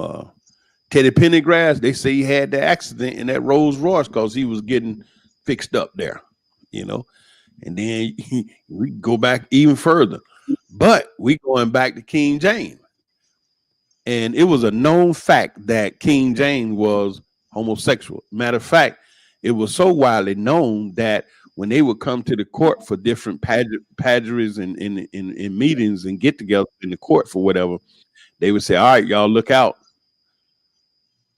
Here come Queen James. They would joke about it because they knew that King James was sexing his 13-year-old cousin named Esme. Esme was King James' 13-year-old cousin, and for doing that, King James made him the Duke of Lenox. And now in Atlanta, Georgia, you got one of the most popular shopping areas called Lenox Mall, Lenox Square. The Duke of Lenox was King James' lover. Then he commissioned other men to put the Bible together. Now, at the understanding, he commissioned them to put it together. He was the king, and most of the men that put the book together was homosexual. They was gays themselves. And in the very book that they put together, it says that is a abominated land. So this is history of the origin of the book. And yeah, that's why it was giving it to, it was easy for the slave to get if he started reading, because as we have said on many occasions, that the Bible for the most part was a slave doctrine. Now, I know some people don't want to hear that, but look, So, go ahead. Yeah, that explains why, you know, you only hear about men mostly in the Bible that's making moves. You don't hear too much about women, you know, and when you hear about women, it's always something bad, you know what I mean? Like from the beginning of Adam and Eve, you know, Eve did some in order for all of us to be doomed, you know, into this society that we live today, you know. And then you have some other ones. You got I'm forgetting names, the Jezebel, or whatever their name is, you know. So they got prostitutes and this and that and the third, you know what I mean, when it comes to this. So I mean, that's very interesting, you know, that you said it was written by a lot of homosexuals. I heard about some. I heard of one of them being Shakespeare, you know, as one of the writers. But, you know, to say that most of them are all of them, that's very interesting. I didn't even think about that. And you know, the dudes that put the book together, you see, it wasn't, you know, I'm not saying they wrote the Bible. I'm saying they put the book together from information that they gathered around, and a lot of the information was wrong. And then when the information didn't really make sense or add up or whatever, they put what they felt it should be. Now you got to consider, now if these men sitting here and they are in direct opposition to what the Bible say, two men together, two women together is wrong, then what do you think they're going to put in the book? You know what I'm saying? And then this is the book that a lot of people have based our lives upon. And at the same time, you know, when you look and see what the benefit has actually been, it's a belief system. I mean, if you believe it, okay, great. You can believe it. I'm not telling you believe what you want to believe. I'm not dictating to anybody. I'm sharing information. The point is that my information that I'm sharing is geared toward you gaining your own powers and abilities. And one thing the Bible does, it keeps you believing in something else and not yourself. It keeps you believing in somebody that's supposed to come back from somewhere to do something for you. And you don't never get to a point and realize that you got the power to do that. That's my point. And I know it ain't nice. I know it don't sound good. I know it's going to shake some people and some folks may run away, but I have got to say it, because you sitting there looking up, waiting on something and everything happening. And then you sit and wait on Barack Obama to do something for black people. And black people knew that Obama knew that black has no standing at law. But we have already been conditioned as a people to sit and wait on somebody to come do something for us, because we have never been introduced to ourselves to know that we have that power. You got that. You don't have to look in the sky. It's in you. But we ain't never been introduced to that, you know, not at this level. Like go pray to Jesus, go pray to Buddha, Allah, Yeshua, whatever, but not to you. And then we sitting up talking about peace to the gods. Look, this is so incredibly different for a lot of our people, because we've always seen ourselves as bandits. They always show us as robbers. They always show us in negative light, you know, brothers and sisters, you know. That it's been for so long that we've been seeing negative images and stereotypes about ourselves. Why is it that beautiful chocolate sister walking around with blonde hair on and big eyelashes and all of this? Because she's been tricked to think that that's what's beautiful, because your enemies has constantly bombarded you with this image and really pushed it to say that's what's really beautiful. So here our beautiful chocolate sisters, not all of them, is walking around all painted up and looking all certain kind of way, because they've been led to believe that's what's actually beautiful. But in reality, you are naturally beautiful in yourself. You the one. It's you. You know what I'm saying? It's you. It's not anyone else. And it ain't worked sitting around waiting on something to show up. Look, when I was a little bitty fella, 4 years old in the church, my grandmama on the right, mother on the left. My mother lived to 89. She was waiting on Jesus. My grandmother lived that old too, waiting on Jesus to show up, to come back, to do something. While all this stuff is happening to us right now. Okay, so I'm like, okay, all right, look, we got this ship, it's sinking. Okay, the boat is sinking. Now, what are we gonna do? We're gonna wait on somebody to come and save us, or are we gonna work on saving ourselves? That's my position. Right. I watched my mother live 89 years waiting and on I want to point out. Go ahead.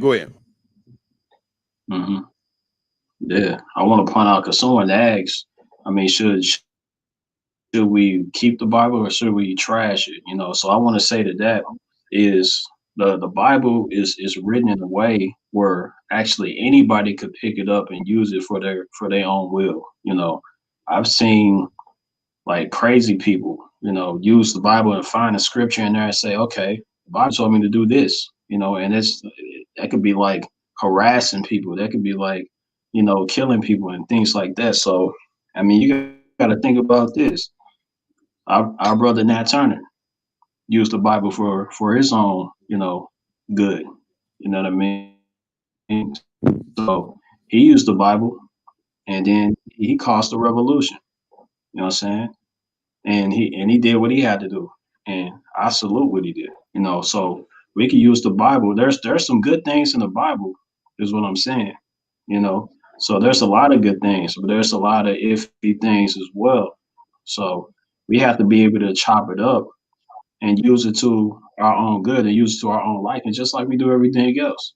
I mean, we could listen to music, we could read a book, we could watch a movie, and we could catch something in there that could speak to us. You know what I mean? So saying that the Bible, knowing that it's written and published, it's actually published, you know, by these white entities. You know, so like just going back to King James, for example, if you go to study him, yeah, you'll find out that he's a homosexual, but he also wrote a book called Demonology. You know what I'm saying? So he wrote a book about devils and how he acts, you know, in his own life. You know, how he was an actual pedophile as well. You know what I'm saying? So that was all written in that book. And what he used that for? You know, so we have to use things such as the Bible for our own good. So if you find something that speaks to you, like for example, I like to use like Jesus character, for example. He was actually a revolutionary if you really think about it. He went against the government, you know what I mean? And he went against some of the wicked people on earth. You know what I'm saying? And he did what he had to do. It was a part in the Bible where he said, no, I'm not coming for peace. I'm coming to do this and that. All because you don't believe in what I believe in. You know. So there's certain things you could take out and use it for your own good. You know what I mean? So I wouldn't say trash it, but I would say study it and really understand exactly what is it trying to say, you know, and back in your mind know that it was written for a certain purpose and you have to decode it that way as well. You know, so that's what I'm gonna say to that. You know what I mean? And I want to trash it. also bring I would also want to bring out another point to that statement. That's a powerful statement that you use. You know, Warren Buffett. Warren Buffett is touted as America's greatest investor, right? And Warren Buffett is that individual that America tout as the greatest investor in America. I was listening to Warren Buffett once, and he stated that somebody was asking him about, you know, how did he gain all this wealth? What did he do, or whatever like that? And Warren Buffett said that my key to success, the way I did this, is in the Bible. Just let that hang out there for a moment. It's like what you're saying here. He said in the Bible. That's how he got to where he at with all his billions. So I'm going to give a little piece here to reinforce what you said. Warren Buffett, but I'm pretty sure all of your listeners are aware who Warren Buffett is, because like I said before, on this show, you have a lot of intelligent, you know, audience. Warren Buffett, when they asked him what was the key to his success, he said the Bible. But now I want to show you exactly what he meant. Where in the Bible he was referring to. He was referring to Deuteronomy 8 and 18. But Deuteronomy is part of what? The books of Moses, the lawgiver, we mentioned earlier in the show. 5 books of Moses, the law.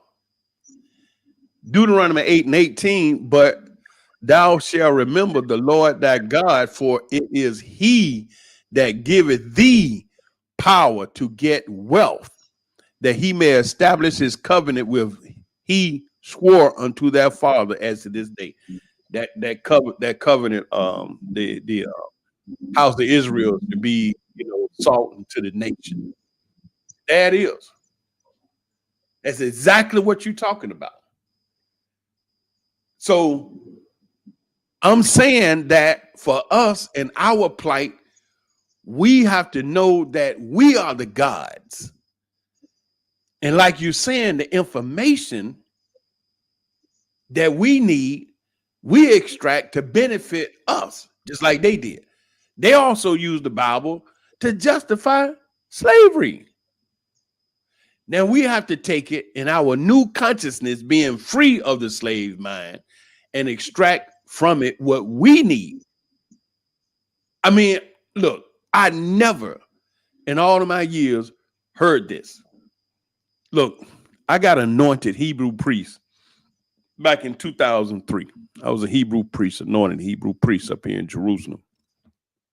After studying 7 years biblical scripture in Hebrew and English, the Talmud, the Mishnah, the Quran, all these other books, so much stuff reading, going all around Israel, Egypt, tours and everywhere. But I can honestly admit, this got by me, bro. Seriously, I'm not embarrassed to say it, brother. Out of all that studying, it was Warren Buffett that told me about this Deuteronomy 8 and 18. It said, but thou shalt remember the Lord thy God, for it is he that give thee power to get wealth. It is he that give you power to get wealth. But who's the God we talking about now? Talking about us. We don't want to interpret this as that there's something out there in the it's us. Who do you consider your God? That's where we're coming from. That's why this particular, sitting and when we talking, my objective is to get us to come to that realization who this God is. It's you. That's how I came to be. That's how I came into fruition, because you kept saying peace to the gods. And so now here we are. We're talking about in Deuteronomy 8 and 18, this guy became one of the biggest investors, you know what I'm saying, in the world. He said out of the Bible. That's to justify what you explained about extracting certain thing out of the book. They use it to justify slavery. We can use it to push our position that we are those gods. And we have the mind and ability to create and do as we see fit. Deuteronomy 8:18, but thou shalt remember the Lord thy God, for he is he that give power to get wealth. And on the flip side of that, what does it say? Some people say money is the root of all evil. That's on that other mentality where they interpret to think that being poor gets you closer to the creator. But my man, Reverend Frederick D. Eichen-Coder, better known as Reverend Ike, he said, money is not the root of all evil. He said the only thing evil about money is the lack of it, because when you ain't got no money, you'll do some evil things. So, we can spend this all kind of ways to fit any type of scenario. That's why I am endeavoring to put you into that consciousness of knowing that you are a God. So the information that you will see will benefit you being just that, to where in your powers and abilities is you will be able to make these changes upon the face of the earth that everybody talk about. And then in your thoughts is where this creative process began. In your mind. That's how this began. Your thoughts. It's like sometimes you're like, man, I don't know, how I'm gonna do this. All you have to do is stop and think about it. Use the power of your mind. We done went through this Willie Lynch document here real strong. And just the last few little lines is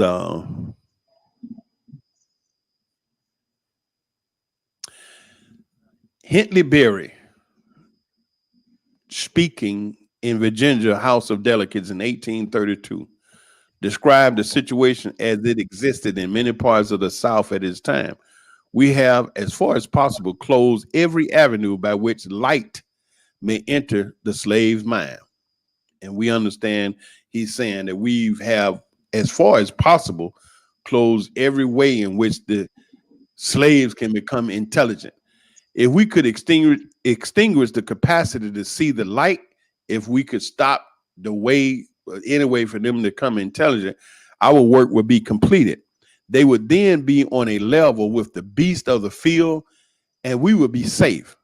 I'm not certain that we would not do it if we could find out the process of that on the plea of necessity.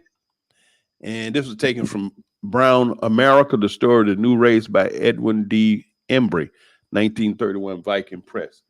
So that's it. We've gone through the Willie Lynch, Let's Make a Slave. And I hope that those brothers and sisters that heard this, it was 2 parts, would go themselves and read it and understand it, and then begin to watch themselves from this mode of thinking. When you read and hear and see what they say they wanted the slaves to do, all you got to do is just the opposite, and you be good. Don't think like that. Don't do that. Don't allow yourself to function under this particular mindset. Let's make a slave. The original development of a social being called the Negro. Don't be a Negro. All of these things that we've gone over here, make sure that you're not one that are fulfilling this. Sisters, it was the male image been destroyed.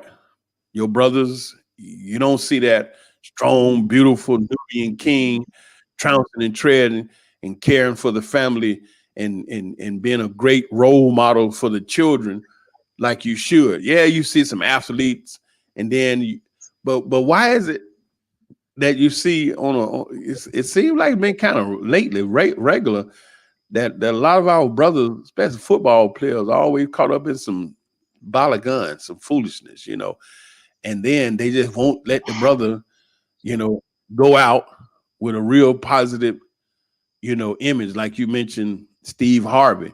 Steve Harvey was flying high for a season when he made the movie think like a man, act like a woman, something like that. He was flying high, and then next thing you know, they threw him to the ground. And so, what other brothers do we have that's some solid, brothers we see, outside of entertainment and sports that we can point at? We got Denzel Washington, a whole bunch of brothers out there and sisters doing things, but that's the same game, entertainment and sports. But do we hear real intelligent brothers that's talking to your mind, that's giving you understanding of how to deal with things? Like I just saw these police deal with the 5-year-old son. That everybody was up in there because the cop put the handcuffs on him. I watched that whole thing, and to me, what I kind of felt like is the cops was more or less acting like scared straight, cause they never said they took the boy and put him in jail. But what I saw, the cop put the handcuff on one of his arm, turned him around, and he kept asking, "Do you want this?" And the mother was saying things, but it wasn't no, the sister was raising the son by herself, and he was acting out because of what? I don't know. We don't know all the details of what the sister got to deal with, but I'm certain, she had to deal with a lot on her own, trying to raise a young son. And so he was acting out for whatever reason. And the cops, everybody was upset. Oh, they put the handcuffs on the boy. But I remember when they used to have this thing come on the TV, this show called Scared Straight. They would send these children, bad children, to prison and let them talk with the prisoner, hollering and screaming at their face, trying to get them to change their ways. But nevertheless, our sisters, they precious unto me, and I love them.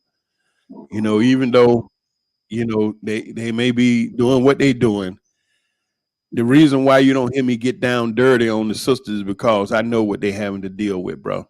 I do. I know what they're having to deal with. And the brothers, the same thing. You got a lot of good brothers that's trouncing and treading, taking care of business. They're just quietly doing it. They ain't all out front and yada, yada, whatever. They focus. They doing what they do. They working. They handling them bills. They managing them families. And they get absolutely zero coverage. But they all right. It ain't no big deal because they locked and loaded and focused on what they got to do to take care of the sisters they with, to take care of their family and make it happen. They ain't necessarily needing a lot of credit. I remember one time I was in Chicago. We were shopping at Whole Foods, me and the sister I was shopping with that day. And I saw a brother looked like it was a family. He had one of the children up on his shoulder and the other one walking and a sister with it, and they had the buggy full of food. And we're at the checkout coming. So I'm standing there with my sister, and I'm looking at the brother. And to me, it looked like a family. So I went over. I said, "Hey, my brother, how you doing?" He said, "Hey, I'm all right, brother."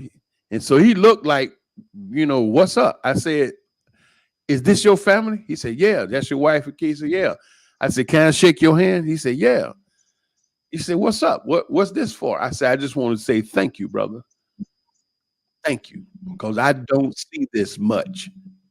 A brother rolling around with all his children, his wife, shopping. You don't see that a lot.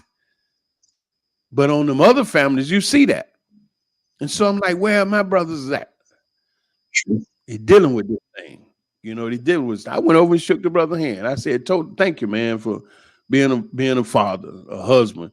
And the sister, she was happy. She says, "Oh, that's so nice. Thank you." Because you don't see that much. They concentrating on destroying the male image, and they're doing a great job. And our sisters all twisted out of shape, having to be the mother, the father, the daddy, and then the little 5-year-old son, he acting out for whatever reason. When you dig deeper down into it, it ain't he's a bad guy. It's something he responding to. It's something he responding to. I know another young son, he grew up without his father, but he knew exactly where his father was at. How he came about was questionable, but he's a young man now, and he got his issues, And when I got to know, him, everybody wanted to beat him up and everything. But when I got into it, found out that his mother raised him by herself, but he know where his biological father's at. And his biological father went over, got married to somebody, have a family, and have nothing to do with that son. And so the reason why he act the way he do today is because as a young son, he had to watch that, and he didn't have anyone there to help him manage through that. And so, boom, we see these situations all over the place, and it's by design. And we come back here to this document, and these bandits, they only wanted us to be their servant. Mm-hmm. It's a reason.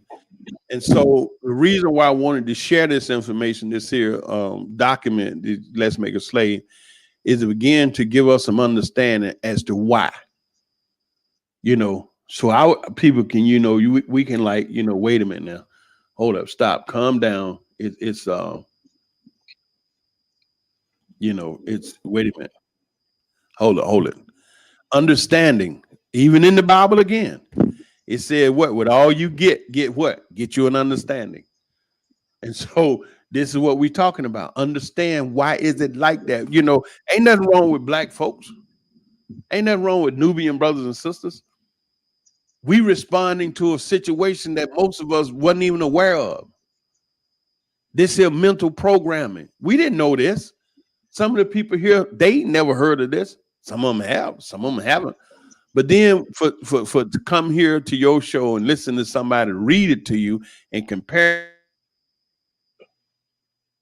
it helps us to understand.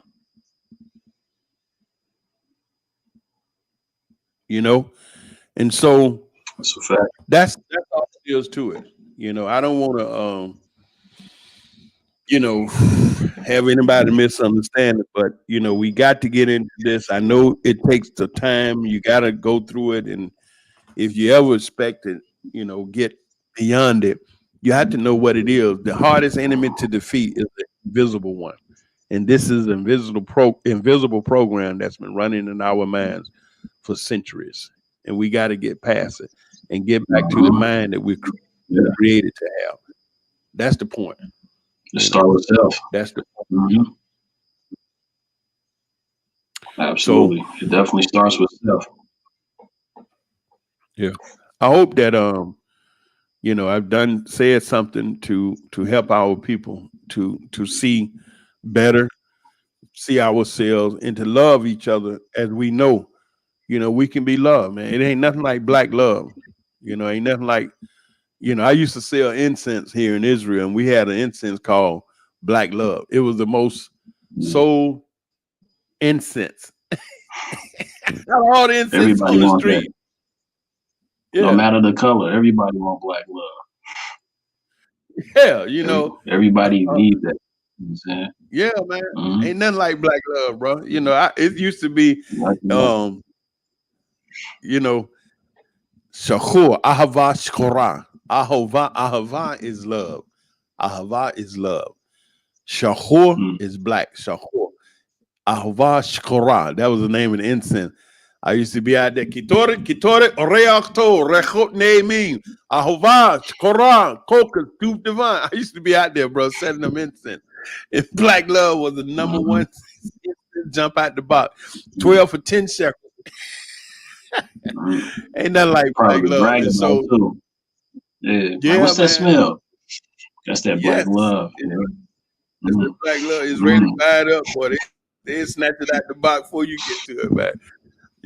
But my people, man, I'm so exceedingly happy to have been born a Nubian king, man. I mean, could you imagine if I was born David or Billy? I'd be in the gym looking like they were looking today, all crazy, inflicted, doing dumb stuff. I could have been like that. It ain't nothing, man. It ain't nothing greater than a beautiful, delicious Nubian queen, and to see the king and queen rolling together, man, in harmony. That's what we have to we have to get to on a broader scale, where our sisters come out and really be pushing and supporting the brothers publicly. Now, mind you, we know that's not their objective, and we know they want to show images like, the brother, destroyed the male image and anything that works to their favor. And you see how some of the entertainment industry has gotten when it comes to that. I mean, what's big? Nicki Minaj, Cardi B.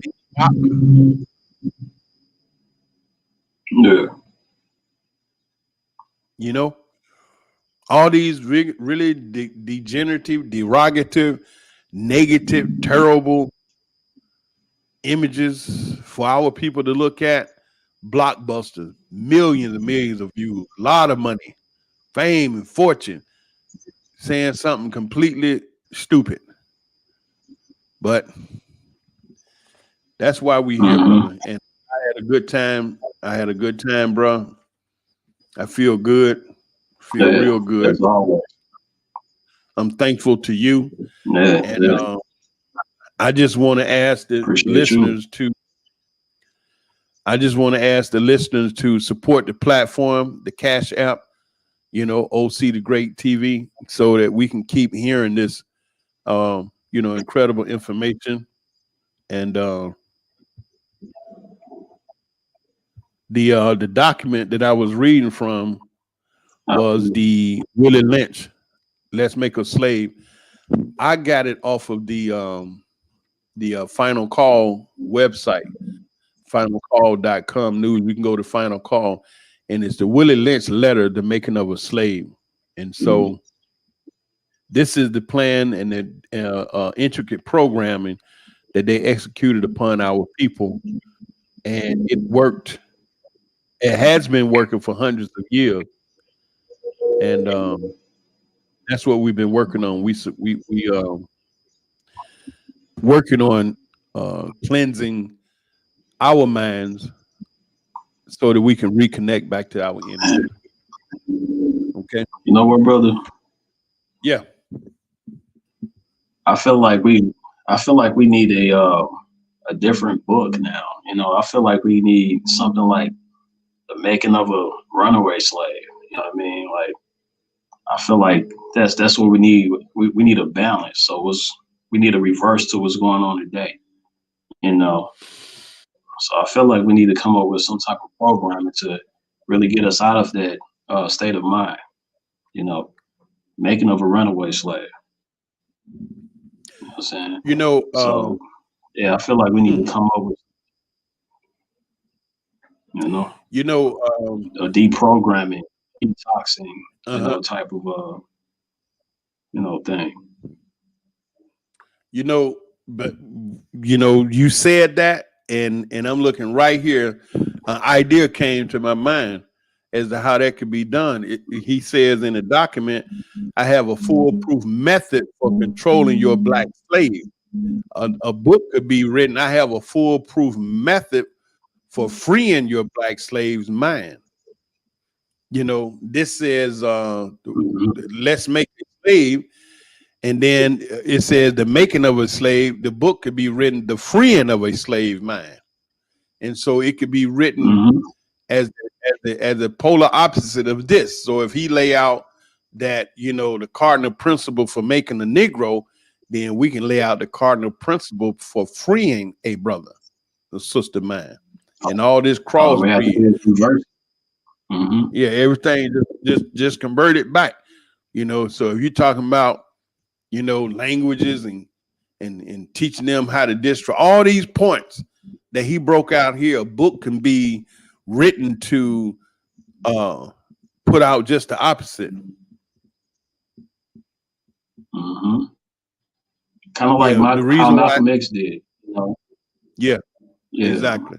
Malcolm X was able to read the dictionary, you know what I mean, and everything that he said was like, I wonder if I could just reverse it and put it in the right way. Like, for example, like we talked about the word black, even in the dictionary, it just means something evil, and everything in the dictionary. Like, if I was to take it just like Malcolm X did and just kind of pushing in the right direction, because we know that a lot of these people, a lot of these entities, they will tell you something that tell you a lie. They'll tell you something that's good, and really they flip around and say that it's bad, or same vice versa. If it's bad, they flip around and tell you that it's good, So to put it to reverse, I like to say reverse engineer, all of these train of thoughts and put it in the right direction where it needs to go.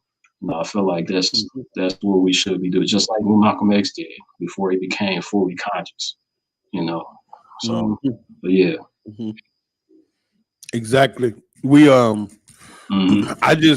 I just pull up this Willie Lynch document on the final call because it's easy. You can find it online, different places, but the final call just got it, the entire letter there.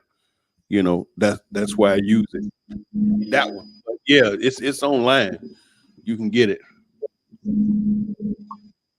Yeah. So anyway, that's the thought for tonight. And again, appreciate it, bro.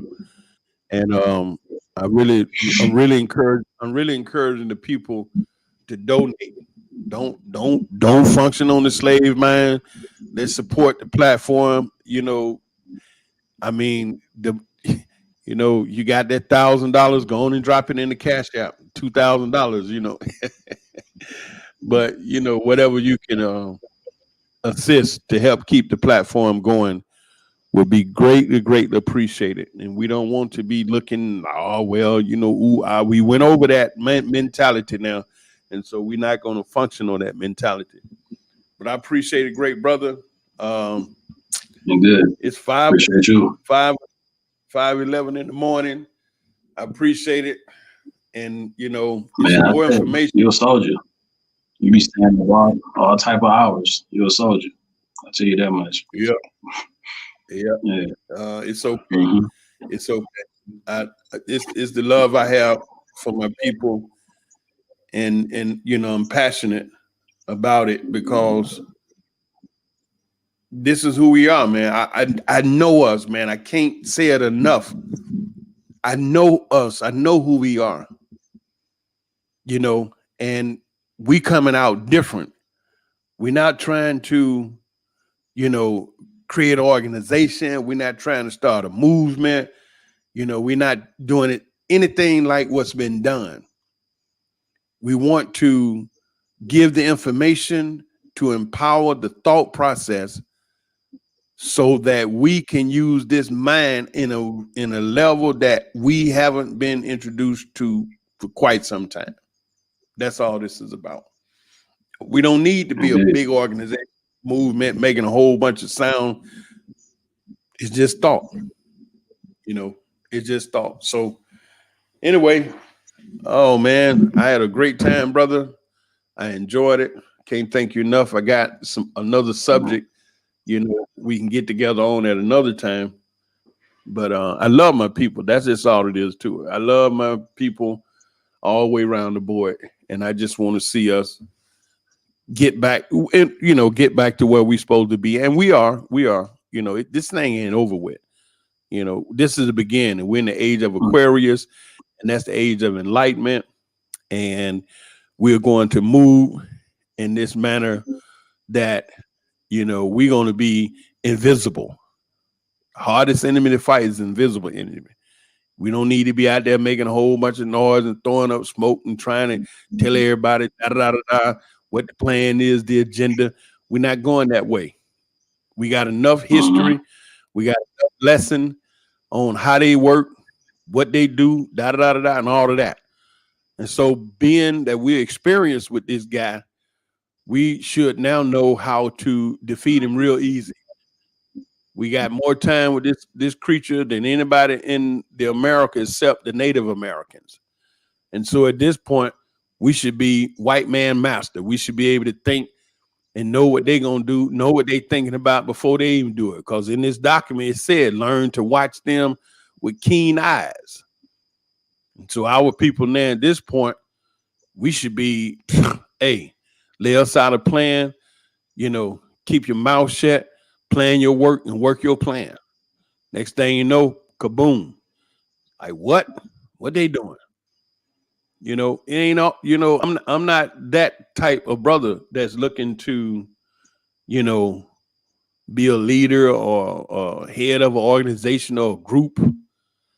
I just need my people to get this information so we can go and do and be who we supposed to be. We can do that. It's just that simple. So anyway, that's gonna be it enough for me. Again, thank you, bro. I'm gonna lay my head down a few minutes and get me a little red eye so I can get up tomorrow and do what I need to do. No problem, brother.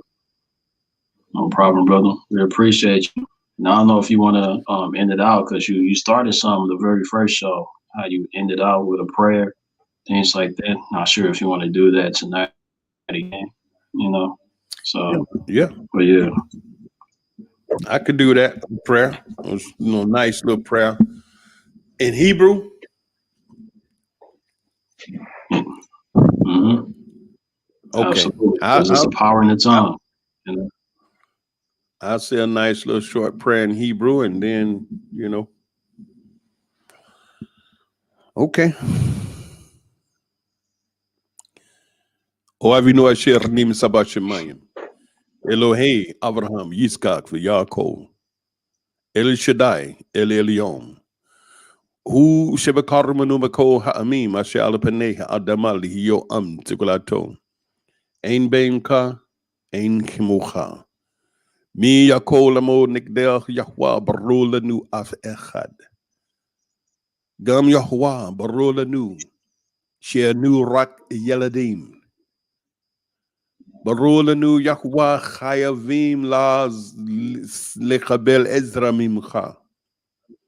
Barulanu Yahweh Efshar La Sot Shum Devar Lavad Zot Hasiba Anu Mevakshim Bekol Hanevudim Kol Alev Ana Yahweh Ta'azor Lanu Lihiyot Chazachim Latzliach Neget Satan.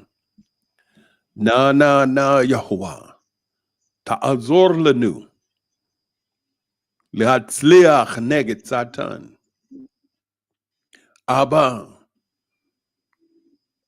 bevakasha b'kol hanevudim kol halev Ta'azor lanu lihiyot Lehatzliach neget Satan. B'kol hanevudim kol halev Yahuwah anu mevakshim hine yeladecha Ta'azor lanu ki anu rotzim lihiyot Yeladim she'ata yihye tzamech lomar hine Yeladim sheli.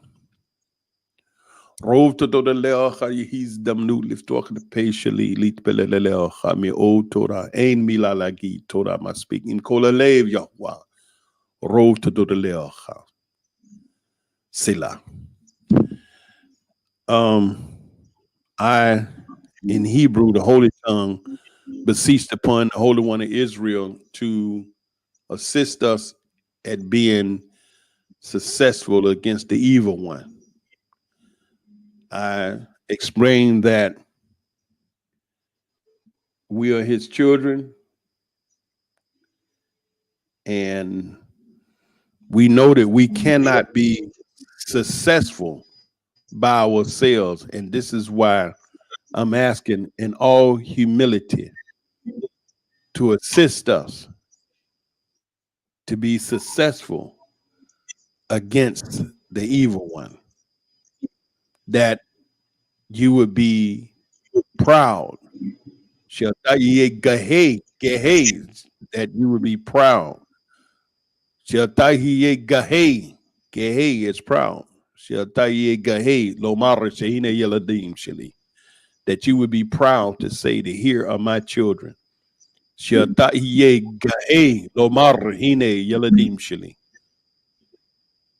you would be proud to say here are my children.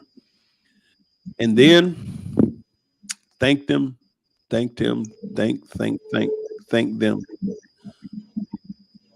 for allowing us the opportunity to know them, him and her.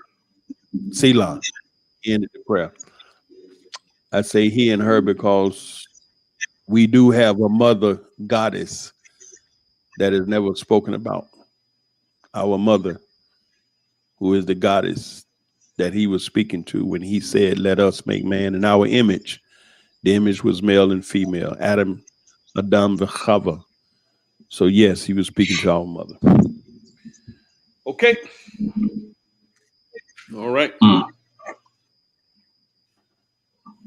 Appreciate you. Appreciate that. Thank you.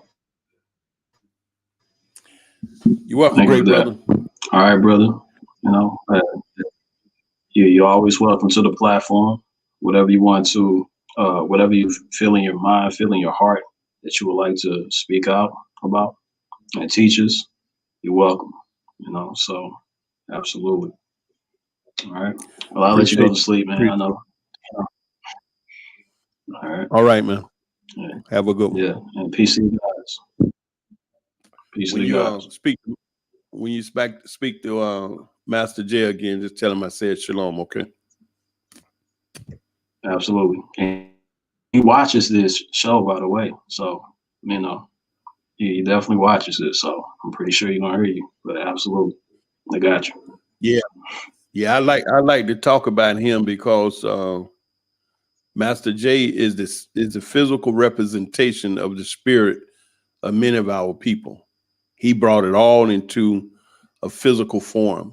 And you know, anybody that don't understand about that, they just don't understand. But Master J came from us, just like, you know, yeah, sure, it was a time that we needed a physical representation of what we was feeling. So I'm happy everybody got the function and they calling, and that's the calling that Master J was moved to do, and that's it. All right, brother, have a good night. Lila Tove means good night, Lila Tove, and it's in the morning here 5:20. That's Boker Tove, and I'm gonna have to cut it off tonight, man. I'm really happy, and we'll talk to you next time. No problem. All right, Appreciate shalom, you. shalom. Peace to God. Shalom. All right, peace to the God. Shalom. Yeah, bro. Yep. All right. All right. Again, we was blessed with the brother, with the OG coming through with a lot of great knowledge. So it's important for us to talk about, you know, our mindsets and how it's going and the way that it's going. And the fact that it's actually set in place is some things that was actually in place to force our mind to think in a certain way. You know, so the Willie Lynch theory is in play. It's full effect. So, I mean, if we look at it like a playbook or with football or any other sport, you know, it's certain plays that's been full force put in play, you know.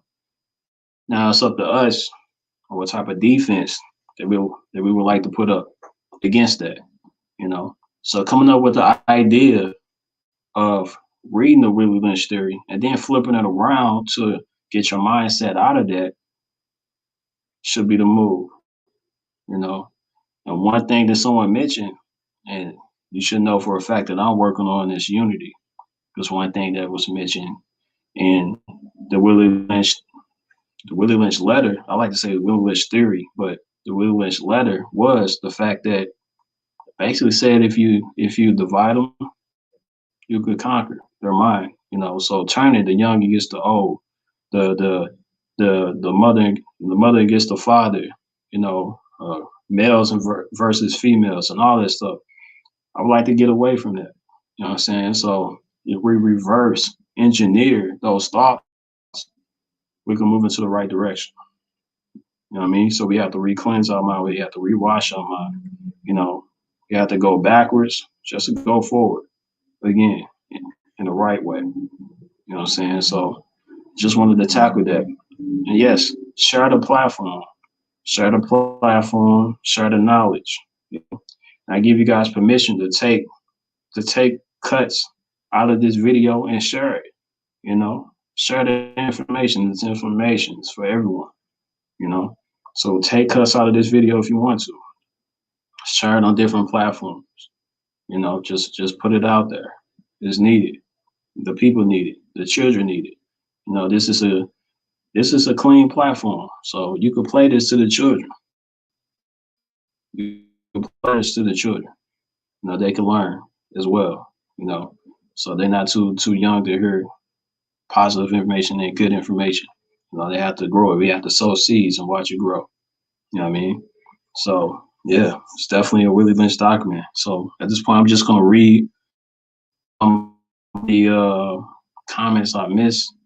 You know, I want to respond to another sister uh, that said I said something wrong about, or we said something wrong about uh, King James. You know, and someone mentioned that that maybe it was a black King James that's getting confused with the white King James. You know, I would say this, that if it is some type of confusion, if it's an actual white King James and it's a melanated King James, I'm just saying, hey, I'm just talking about the King James version of the Bible. So whoever wrote it, I would say, me personally, I would say both, because I don't see two different versions of the King James. I just see the King James. And then when I look it up, you know, and I read some of the passages in the King James Bible, some of the stuff is off to me. It's like, how could someone actually agree to what this is saying? But then there's other stuff. I'll be like, okay, yeah, I can see that. That's lit, you know. So I'm just saying, you know, I'm gonna say both, the white and the black. You know what I mean? But I don't want to get into semantics or anything like that. I'm just going off of how the book is actually written. You know, the King James version. You know, I can only assume that even if the person was black, that he was instructed by some other individuals that didn't have the right of way of where our mind should go as a people. You know what I'm saying? And why change the Bible anyway? You know, why it can't be the God version? Why I gotta be King James? Why I gotta be the New Testament? Why I gotta be so many different versions of the Bible? Why it just can't be the Bible? You know, I just want to put that out there. You know what I'm saying? So, you know, I just wanted to say that. And yeah, I'm just reading comments, people showing love. I appreciate it. And like I say, you know, show more love. Just share the platform. Share the platform to people so we can really, really get it in. Now, in the future, we're going to have other speakers. You know, I'm actually thinking about having a actual Christian speaker to actually come on the platform so we can actually conversate and talk about different things. Not to debate or anything, you know, just to conversate. I know about this one Christian speaker. He really believed that everyone in the Bible is black, you know, and in fact, we go a little wrong and we lose some of the youth when we actually say, oh, color doesn't matter, you know, because there's a lot of people that actually say that. But then there's other people I want to bring on the platform as well, you know, and just on the channel itself, there will be some other content, you know, like I say, I'm bringing in unity.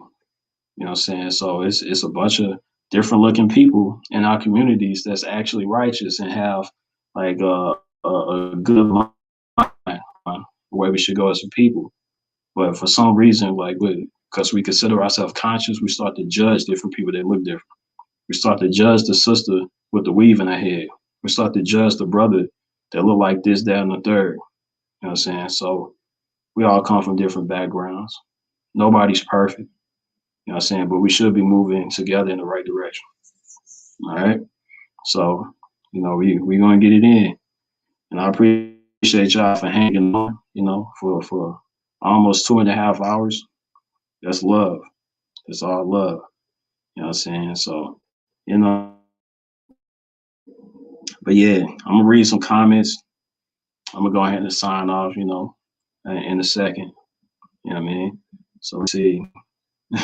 Somebody said the Queen James version. Yeah, I don't know. And I don't even think they were showing love to women like that to even call it the Queen James version. So, you know, their version of a king may be different than what we think of today. You know what I'm saying? So I'm just saying, you know, I just leave it like that. You know. But yeah.